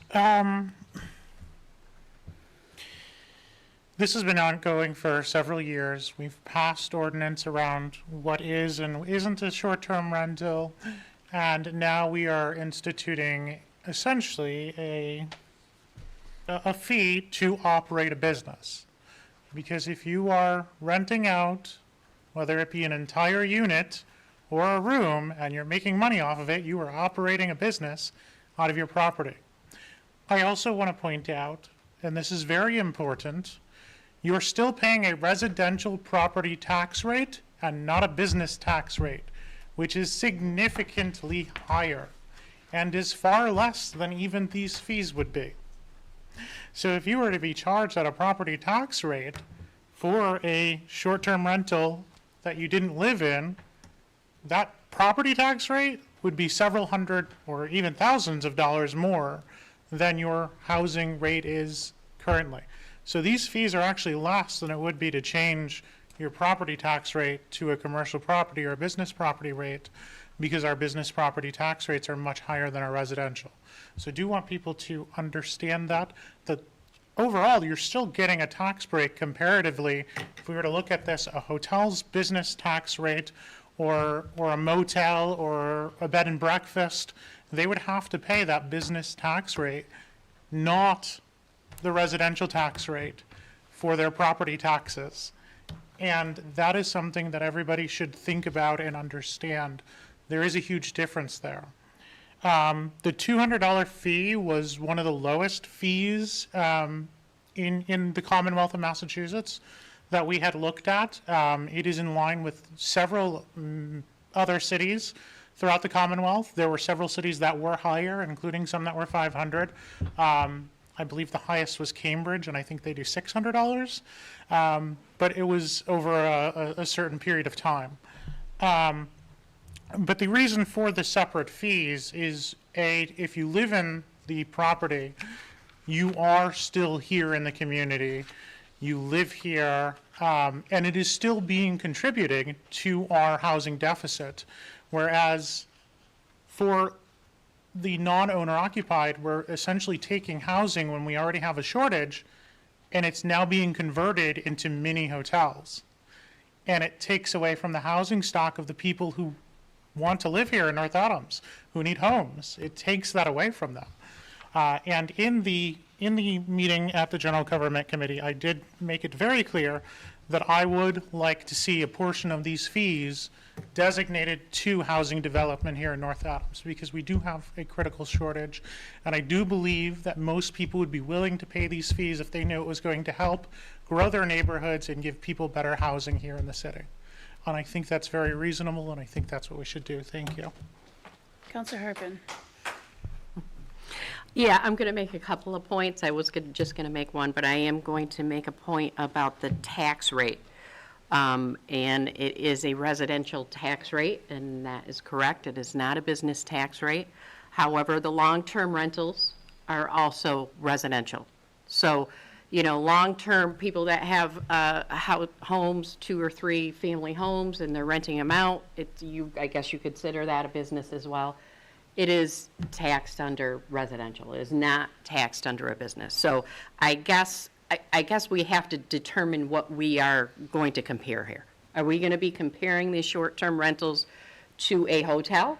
Or are we going to be comparing these short-term rentals to something similar like a long-term rental?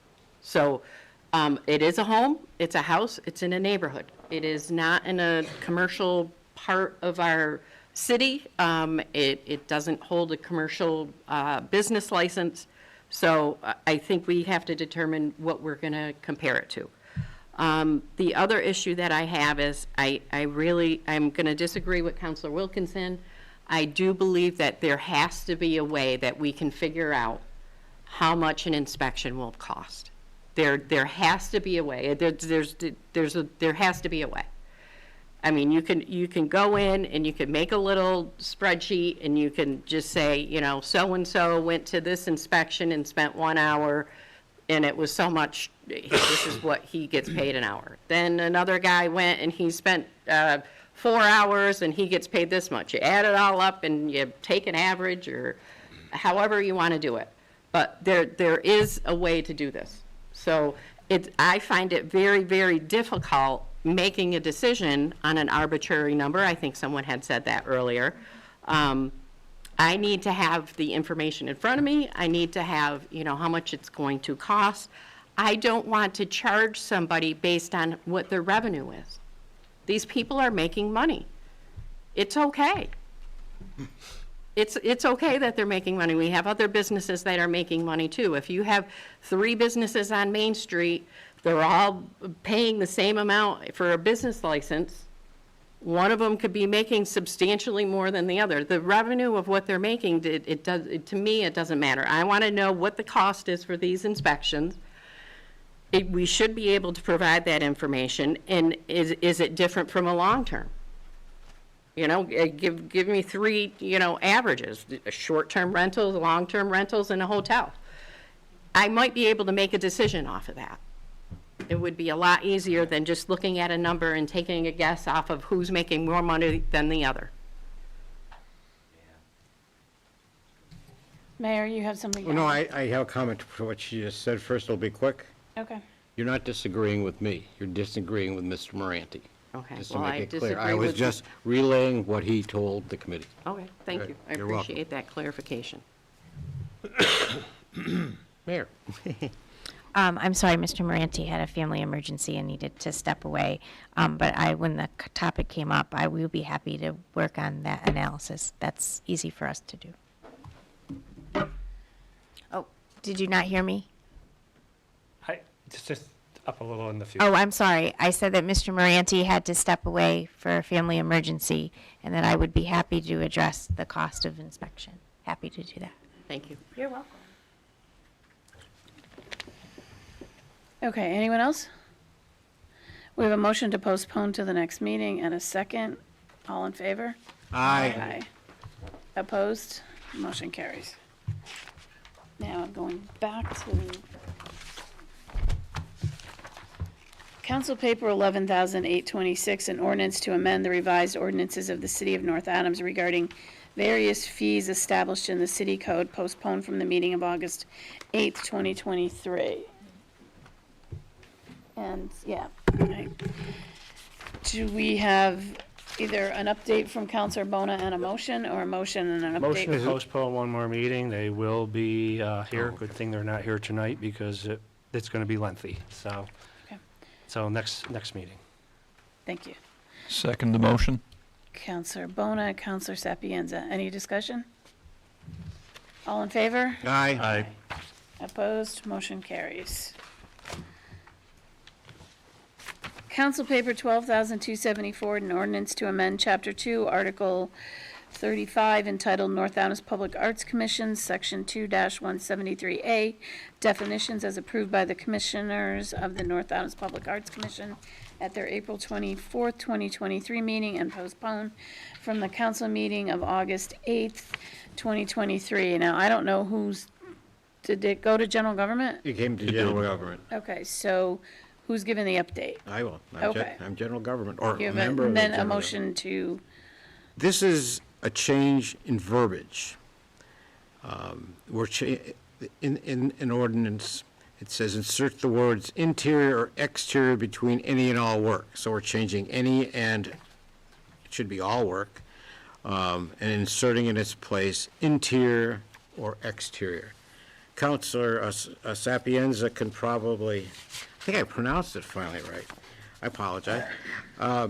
Could probably give you more information on this, but at the meeting, it was brought up that the Public Arts Commission felt kind of out of the loop when a mural was painted on the interior of the Armory, and therefore they wanted to change it from interior or exterior to any and all work.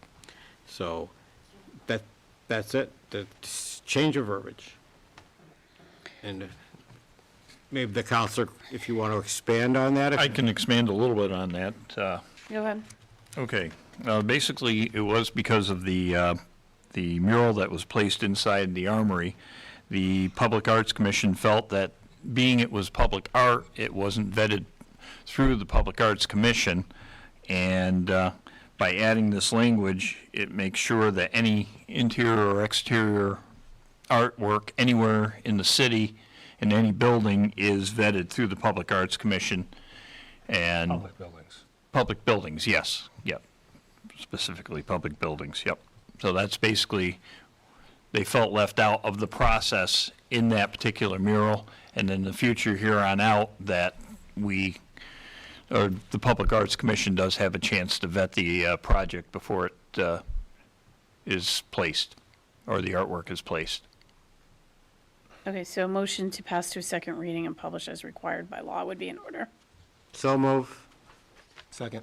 Okay, we have a motion and a second. I have a comment. Okay, now discussion. All right. My only comment is, I understand why they're doing this. Do you know what it's going to cost to publish this and send it to a second reading? I mean, not going to be cheap. And I understand that they wanted to change 2 words because of the situation.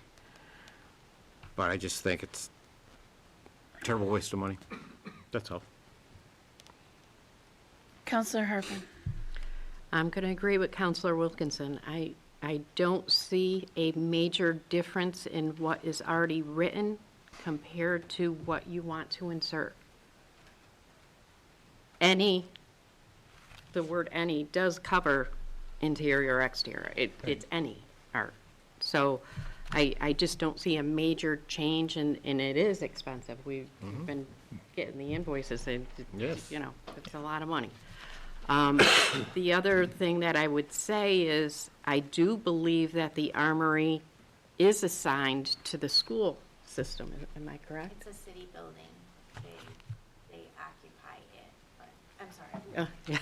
Well, because it says now otherwise leased or assigned. Now, I know the basketball league does lease Space, correct. space, and I also believe the school department is probably assigned that Space, building. correct. So, But it falls under the jurisdiction of, all buildings fall under the jurisdiction of the city or department we're in. And while the intent was for a good cause, the Public Arts Commission did get upset that it wasn't vetted. And I spoke to them at length about that we would do a better job in working together on this. But they wanted the ordinance change, so here it is. But I do agree, something that is such a good memorial, I guess I would say, has become such a hot topic. So thank you. Counselor Barbaro. Yeah, just to follow up a little bit on the mayor's comment about a memorial. I think this also opens up any to be beyond the public building of the Armory. Now we're looking at a memorial that was just overpainted in the high school, and there's been great outrage over that as a memorial to a teacher. Are we talking murals in Drury High School are going to need to be approved by the Public Arts Commission before they're put up? Because who was the permission to take it down? I know that, where does this end? I guess it kind of just goes on and on and on. Great.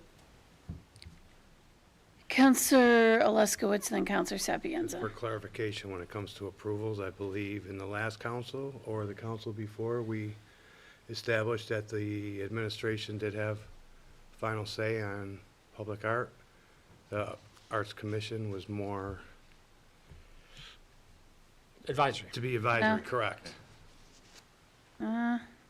but they still get to see it. They still get to review it. And I don't know what you do with the schools. In the classroom, my understanding is things were supposed to be approved in the schools by the principal or the superintendents.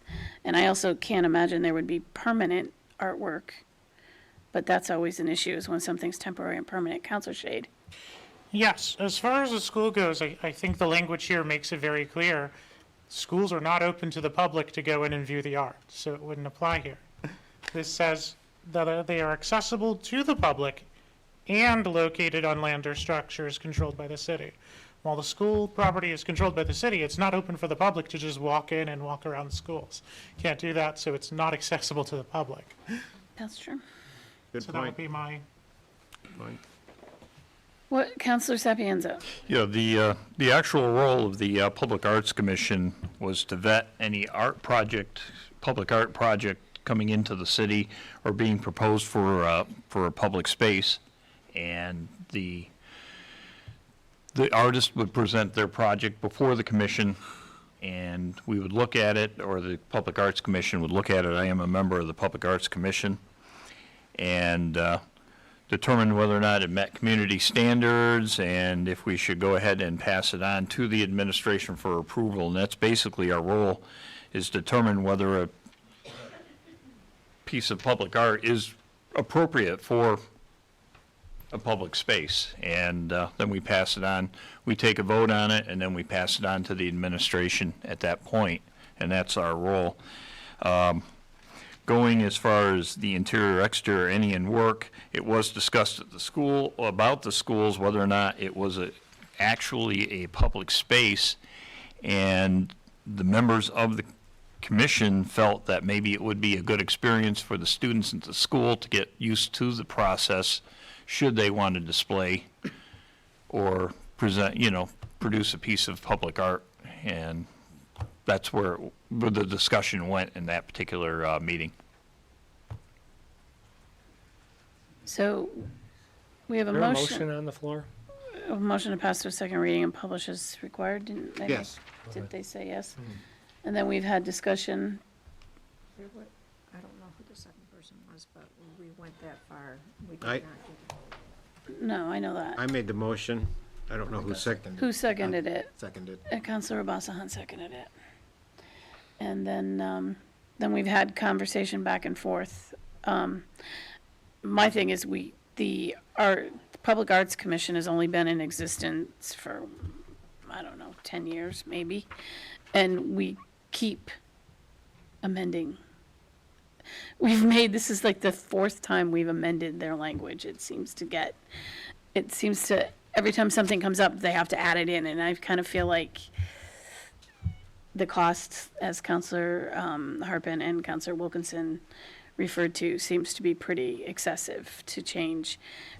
Add in, what did we say? Interior and exterior when any kind of means interior, exterior. Anyone else? So we have a motion and a second. Let's make this a roll call vote. Barbo, No. Bona, No. No. Harpen, No. Obasahan, No. Alaskowitz. No. Sapienza, No. Shade, No. Wilkinson, No. Blackmere. No. Thank you for the work anyway. Okay, let's move on to the next paper. Council Paper 12,280, Council Paper 12,286, an ordinance amending Chapter Z zoning, Section 4 dimensional regulations by adding sections 4.17, postponed from the meeting of August 22nd due to a lack of quorum for planning board members at the joint meeting. Okay. Basically, I think Attorney Grandchamp kind of brought this up. This ordinance is not about what's happening with a specific piece of property or a specific business. It is about changing the language for anything outside of Main Street to let the planning board, within their guidelines, make the decisions and recommendations. So there's the update from the planning board was, I don't know if we were all, I think we were all here, the planning board voted to recommend to the full council that we adopt this ordinance. So a motion to pass to a second reading and publish as required by law would be in order. So move. Second. Second. Now, discussion. Counselor Bona? Yeah. Again, I'm making this clear, this is not about a drive-through. That, at that time, will go to the planning board, but what is in front of us tonight is not about a drive-through. It is about if changing the zoning to where buildings have to have no more than 10-foot frontage, which means the buildings would be right up close to the sidewalks with anywhere from 0 to 10 feet, or to allow them to set back more. You know, I think from the discussion we heard last night, personally, I think if anything's going in that corner, and again, I say anything, I don't care if it's a park, a building in a park, actually better if the buildings do sit back, just visibly, if you're coming around that corner, that there's not buildings right up to the sidewalk. That's just my personal opinion. But where I have some issues, and I know we did get an opinion last night, but I just don't know, I still feel really uncomfortable with how that vote came to us from the planning board, because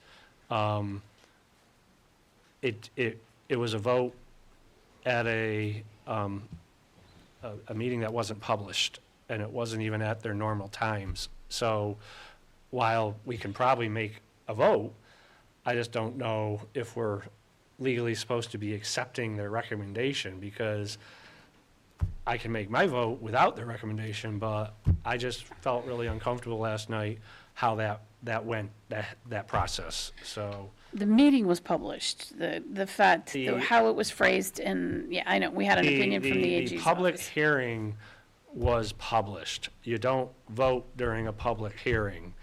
The planning board meeting was not published, and so to go close the public hearing and then jump right into a meeting that's not published and then have a vote, I I'm not uncomfortable, I just didn't think that, I don't know, I had issues with that, so. I agree. Mayor, do you want to address it first? Yeah, I kind of agree that I thought you would come out of the public hearing and then go into a meeting, but the second meeting wasn't posted. But you just did that tonight with OTT. You voted during the public hearing, whatever you decided. It was so long ago. Okay, but that's a different public hearing, but. Okay, but we're all about consistency, so. And I totally agree with what you're saying, but let's. Well, I'm disappointed in that I don't think the AG's office actually read the agenda, because she kept referring to a meeting and not a public hearing. But I'm not thrilled with how that went down.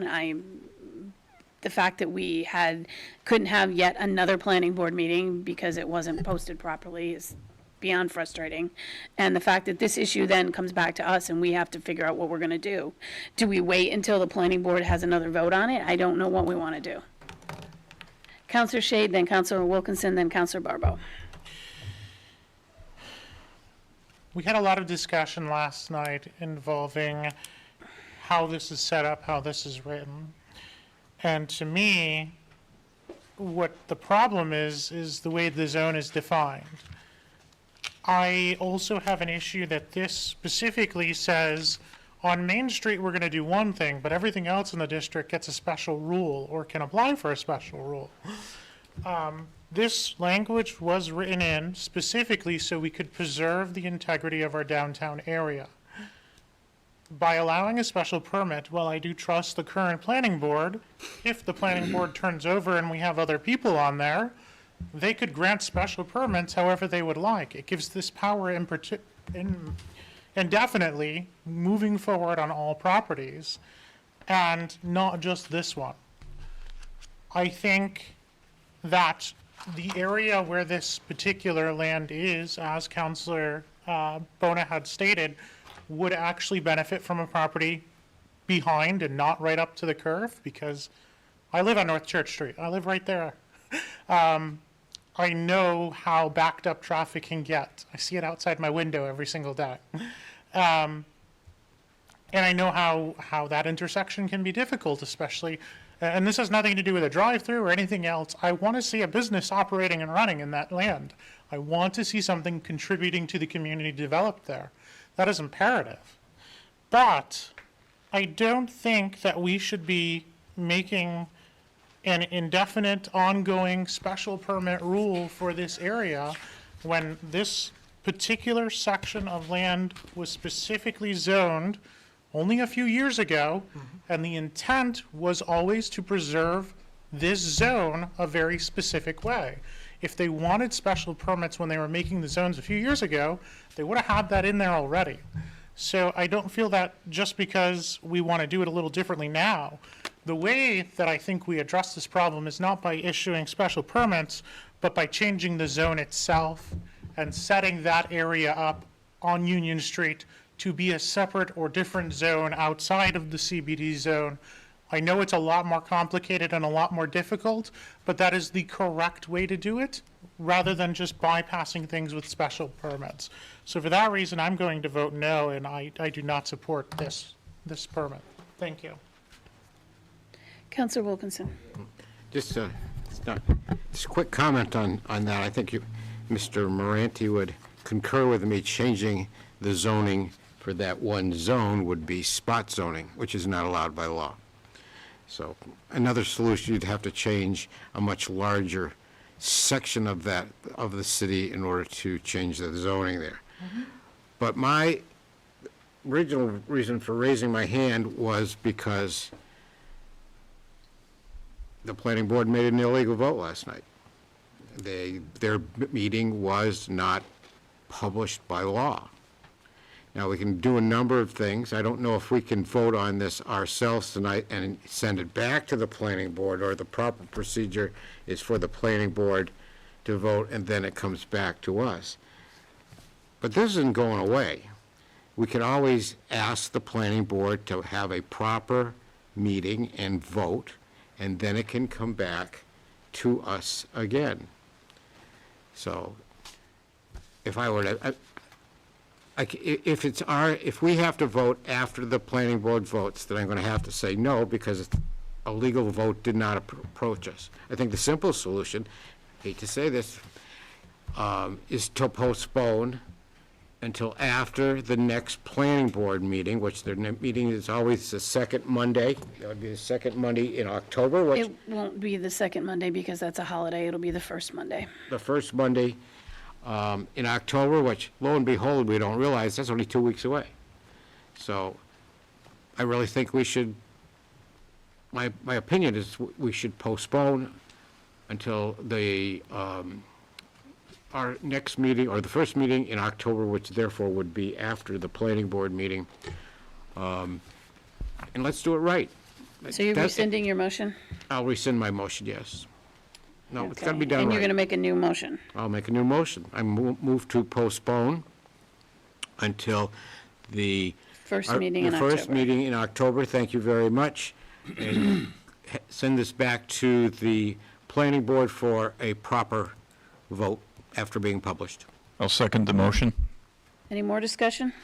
Does planning Coun- board already, when do their agendas go out? They go out pretty early. They go out, this has to be, they don't have to have another public hearing, they just have to put it on the Correct. agenda, They just correct? have to put it on the agenda. So they can do that. It can make it on their agenda? It's just a regular agenda item, they should be able to. I know they have rules about things, some of them have to do with publishing. This can go on the agenda, and can we make sure that this happens? Yes, Thank you. I have to do it myself. That's too bad, if you have to. Okay, so we have a motion and a second to postpone to the first meeting in October. All in favor? Aye. Opposed? I totally agree with, oh, Counselor Shade opposes. I totally agree with you guys all about the meeting. I don't care what Secretary of State said, whoever said. Next paper, I'm running out of papers. Okay, time for firefighters. We already did that one. Are we done with the old business? I Yes. can't even keep track. We got firefighters, we got police officers. Okay. Communication, Council Paper 12,299, Communication Number 81, requesting time for Intern Chief Bailey to give a presentation regarding the new body cam policies and procedures. Due to the elongated meeting that we've had, if it's the council's desire to have the chief return to the next meeting, we'd be happy to do that. He's ready to present, but it's been a long meeting, and it's totally up to you. And there's still proclamations. And there's still a bunch of more things. Correct. I'm sorry you waited so long. He's been our- What's the council's pleasure? Yes, that's your pleasure. All in favor of letting the chief come back? Aye. Aye. Okay. No. No? I think that if he waited through this, that we should give him the honor of giving his presentation. He doesn't really matter. But if he doesn't want him, really then care. I got it. I mean, he is still sitting there. Doesn't You're all care. set. Get it. Thank you. All in favor? I'm sorry that we didn't do that sooner. Thank you. Good night, Mayor. Okay. Council Paper 12,300, Mayor's Communication Number 82, requesting time to present a proclamation in support of National Recovery Month. It's okay to speak? Go ahead. Okay. I'd like to ask Wendy and Dick and Alex, yeah, you, to come on up. Please. Before 9 o'clock.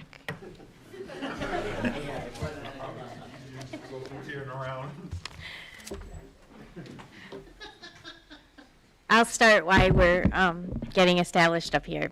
This is a proclamation designating September 2023 as National Recovery Month. Whereas the residents of North Adams value their physical and mental health, as well as that of families, loved ones, neighbors, and colleagues. And whereas behavior health is an essential part of one's overall health and wellness. Whereas the misuse of prescription and illegal drugs remains a national epidemic. And whereas many people die each year from accidental drug overdoses than in automobiles. And whereas addiction and substance misuse are diseases that recognize no economic, educational, generational, or social boundaries.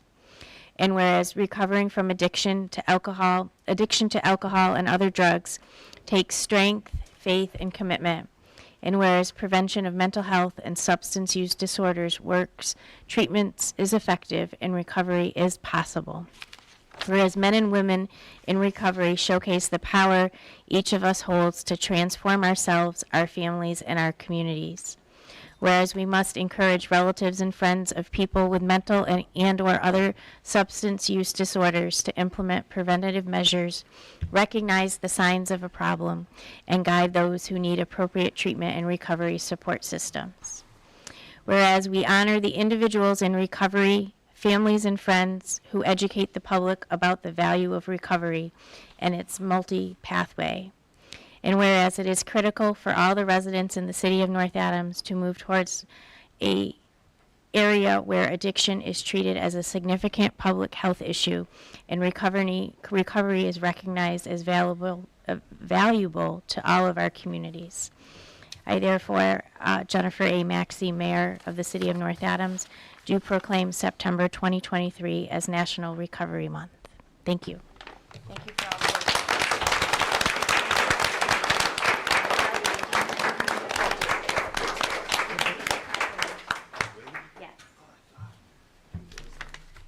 Give me 30 seconds. Thank you very much. I will not be as long as the chief, and I have no body camera. Folks with us, please stand up. We can see who's here supporting us also tonight. Thank you very much for being here. I probably had more to say at a different meeting, but I just want to once again thank the mayor and the city council for your support around these efforts. It is critical that we have the support of our local leaders, and I just want, on behalf of all of us here and all of us that work this all the time, thank you all very, very much.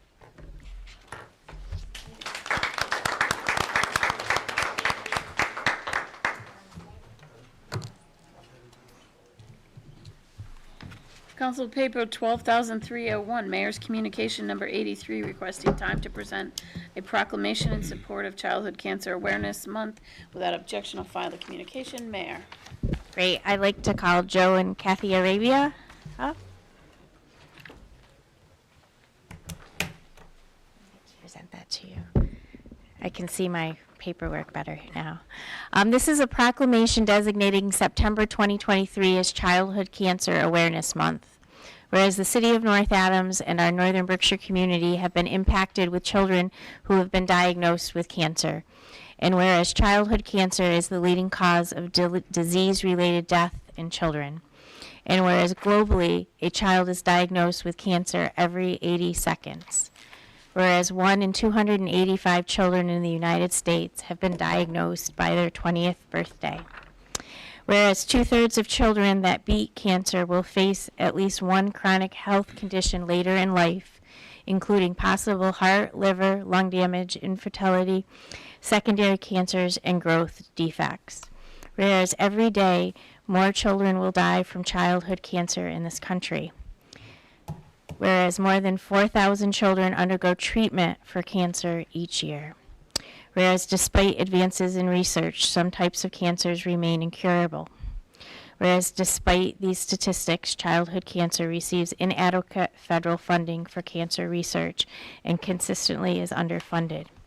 And whereas too many children are affected by this deadly disease, and we need more people like the Arabias creating awareness. Now, therefore, I, Jennifer A. Maxey, Mayor of the City of North Adams, do proclaim September 2023 as Childhood Cancer Awareness Month. Thank you.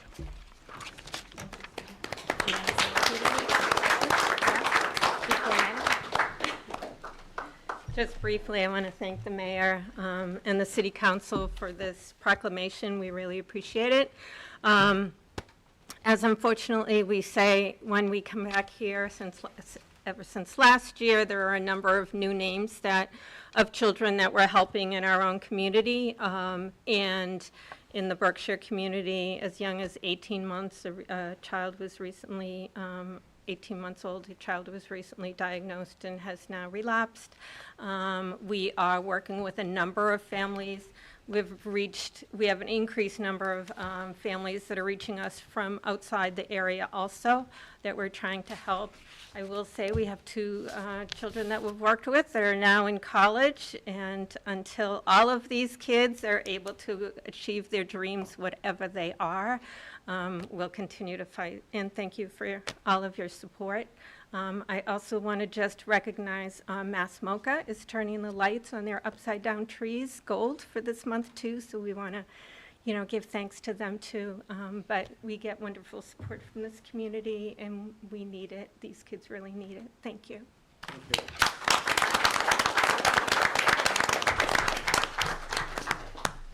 Council Paper 12,302, Mayor's Communication 84, recommending the reappointment of Manuel Serrano to serve as a member of the Mobile Home Rent Control Board for a term to expire September 25th, 2028, without objection. File the communication. Motion to approve would be in order. Motion to approve? Second. All in favor? Aye. Opposed? Motion carries.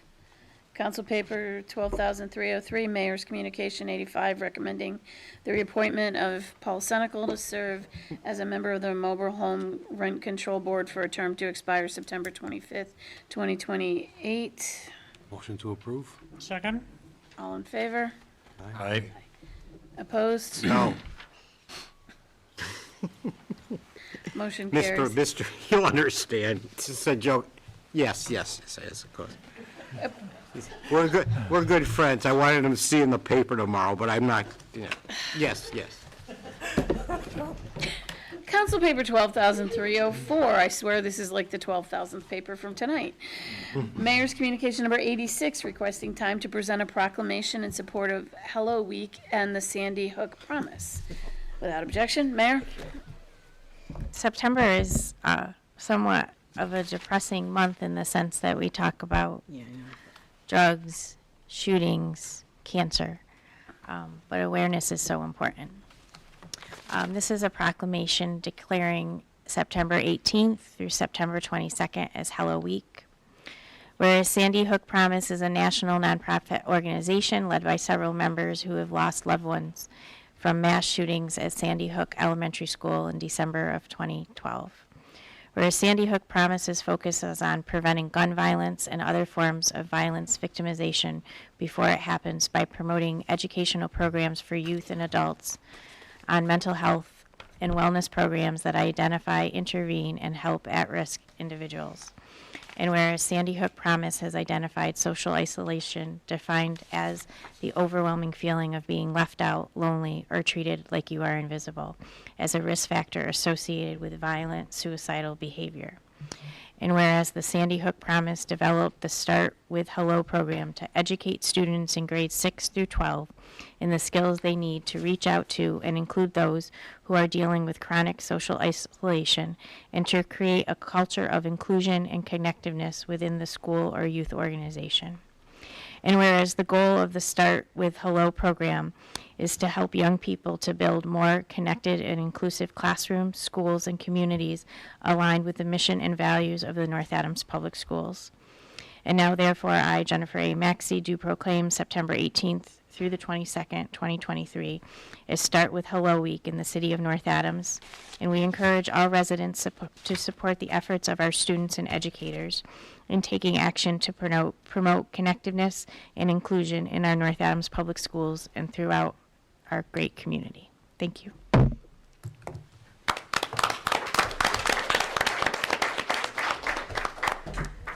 Council Paper 12,305, a communication from Councilor Shade regarding importance of ordinances being up to date and available to the public with a clearly defined process through proposed updates to Chapter 1, General Provisions, Section 5, recordation of ordinances. Without objection, I'll file the communication. Councilor Shade? Yes.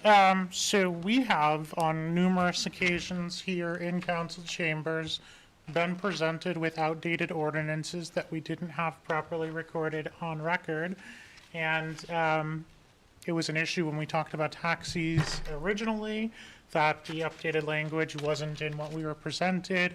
And it's difficult to find updated ordinances and languages online for the public to view.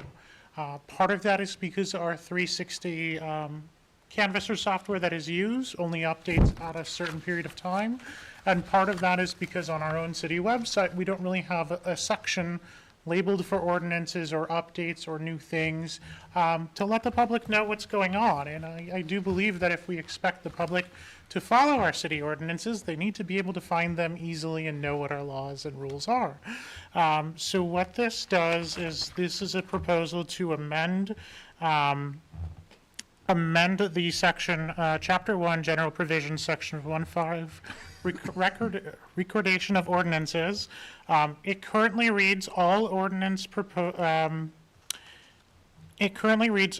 ordinances shall be recorded by the city clerk in the order in which they are passed, to be ordained in a book prepared and kept for that purpose, made of strong linen paper, with the proper indexes and strongly bound. Such book shall be lettered Record of Ordinances, City of North Adams, and shall be preserved in the office of the city clerk, and shall be open to public inspection. The language that I have recommended and that I'm looking to have passed and added will state that all ordinance proposals, amendments, changes, repeals, and updates and past language shall be posted on the North Adams City website and available to the public within 2 business days of submission or passage. This will allow anything that we are working on, any new ordinance changes, to have a clearly defined section on the website after it's passed and while we're working on it, so people know and are informed and know what's going on. I think this helps solve a problem of missing ordinances and transparency, and it makes it very clear what we're working on, what's recently been passed, and I think that's extremely important. So this is why I've made this proposal, and the motion that I would make is to send this to general government with a return date of the first meeting of October. Second. Discussion? All in favor? Aye. Aye. Opposed? When do you want to return that by? First meeting of October. Oh, actually, it will. Communication. Right, okay, so that was the communication. We actually need to, so that's your proposal. So now we'll Yes. move on to the ordinance. Council paper 12,305. The actual ordinance, make your motion again, because the So- paper was Yes, the motion is to have the ordinance reviewed by General Government Committee and to be returned for the first meeting of October. Second. Okay. Council Ball. All in favor? Aye. Opposed? Motion carries. Council paper 12,306, the communication. Communication from Councilor Shade requesting a review of Chapter 10, Junk and Secondhand Dealers, Article 1, Section 10-3, Record of Purchases and Sales, Inspections of Book, Shopkeeper to display name, 10-4, Dealing with minors, prohibited, 10-5, Business hours. Without objection, I will file the communication, and Councilor Shade. Excuse me. So I just want to say I'm going to step down on this one. I will step out of, I'm probably not going to speak tonight, but I may in the future. And since it does directly affect my business, I'll keep the business over there. Thank you. Okay, Councilor Shade. Yes. So this proposal comes after speaking with local business owners who feel that we have an issue with this ordinance regarding secondhand businesses. In doing some heavier research, I found that there's some overburdened regulation. 10.3 basically says that every secondhand shop owner has to have an itemized inventory of every single item in their shop, and that they need to be able to report those items to the police. That way, if somebody sells an item that is stolen, it's easy to find. The problem I have with that section is it doesn't say, what about shopkeepers who sell secondhand items but don't purchase them directly from the public? They shouldn't have to inventory every single item that way. It doesn't make sense, especially in today's age where most people who are selling secondhand goods are going to do so on Facebook Marketplace or on eBay. They're not going to go to a local store where they're more likely to get busted selling stolen goods. It just doesn't make sense. Section 10.4 I find to be discriminatory. It says that minors can't sell things to a secondhand shop. Why not? If they're selling a good, I don't see why we shouldn't prevent a minor from being able to sell something. And section 10.5 has to deal with the hours of operation. It limits them to 7 a.m. to 7 p.m. If we want our main street to be more lively in the evenings, those hours need to be extended or changed. I don't believe it's proper to limit a business or a storefront from operating later than 7 p.m. And so that's why the original suggestion here is to repeal these 3 sections. Also in the communication, I talk about the fees. We currently have, the way it works is you can pay one fee annually for the whole year, or you can pay one rate for part of the year, one rate for a different part of the year, but they're 2 different rates, and that doesn't make sense to me. It should be equal across the board. It should be one fee, so I'd like to have that looked at and changed. So that's where the communication comes from, is to clean this up and make it easier for people to run a business in the city. If we're going to set regulations for a shopkeeper inside a brick and mortar store, those same expectations should be the same for people who are selling things out of their homes. The regulations need to be changed to match that or to take them out completely. Okay, thank you. Council Paper 12,306, the ordinance to amend Chapter 10, junk and secondhand dealers as just described. So I will move to send this to general government for the ordinance items, and to also send this to finance to review the fees, and return date for the first meeting of October. Never happened. Well, then you postpone it then. Do we have a second? Second. All in favor? Oh, I'm sorry, Aye. discussion? We'll wait. Okay, all in favor? Aye. Aye. Motion carries. Okay. Approval of taxi licenses. Approve a taxi license for Lisa Donovan to drive for OTT Taxi. Motion to approve? Second? Discussion? All in favor? Aye. Opposed? Motion carries. Council, approval of taxi license Do submitted we by... have to approve him coming back? I was waiting. Submitted by Scott Forrest to be granted a license to drive a taxi cab for OTT Taxi. Motion to approve? Second? Discussion? All in favor? Aye. Approval of taxi license submitted by Jamie Malloy to be granted a license to drive a taxi cab for OTT Taxi. Motion to approve. All in favor? Aye. Opposed? Motion carries. Approval of taxi license to, submitted by John Spencer to be granted a license to drive for OTT Taxi. Motion to approve. Second? All in favor? Aye. Opposed? Motion carries. Open forum, an opportunity for the public to speak to the council for 2 minutes on issues of municipal significance. Anybody want to speak? Okay. Anybody we'll move on. Oh, no, no. You want to speak? You want to speak in open forum? Yes, I do. Okay, she's asking for you to go to the mic. Okay, that's why I'm trying to help you. You're welcome.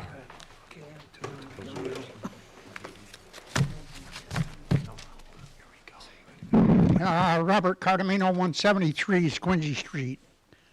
Do I understand that you granted National Grid approval to locate them poles? Was that approved? It was. Then you violated your own ordinance.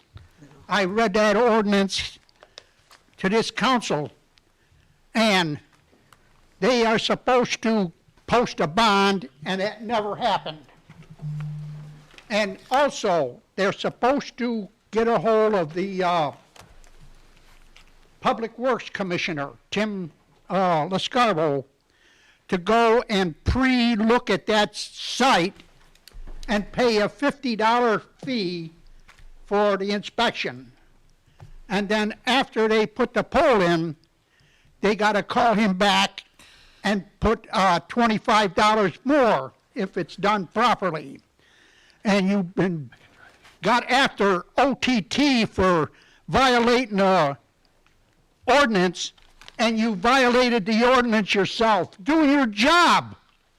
You know, there's no excuse for, you can't say we're ignorant of the fact that you had this ordinance read to you.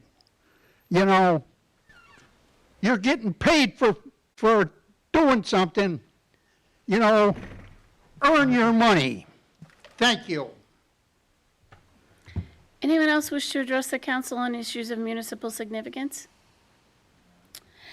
Mayor's updates. I'll pass it. Committee reports and minutes. Liaison updates. Councilors' concerns. Motion to adjourn, I'm sorry, Councilor Shade. Thank you. Not a concern. I just want to say thank you to the mayor and the team that worked on and fixed the ramp in front of City Hall to make that accessible again.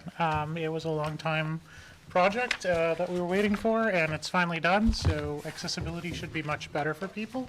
So, thank you. Okay, anyone else? Over here. Right here. Councilor Sapienza. Yeah, real quick, I just want to let people know, drivers around the city, to watch out. I've noticed a lot of bicycles and some of these e-bikes. They're zipping around quite quickly. They're not always following the traffic rules, and just watch out for them as you drive around. Some of them have seemed to evade some of the local traffic ordinances and laws, so just watch out. Thank you. Thank you. Anyone else? Motion to adjourn would be in order. Moved. Second.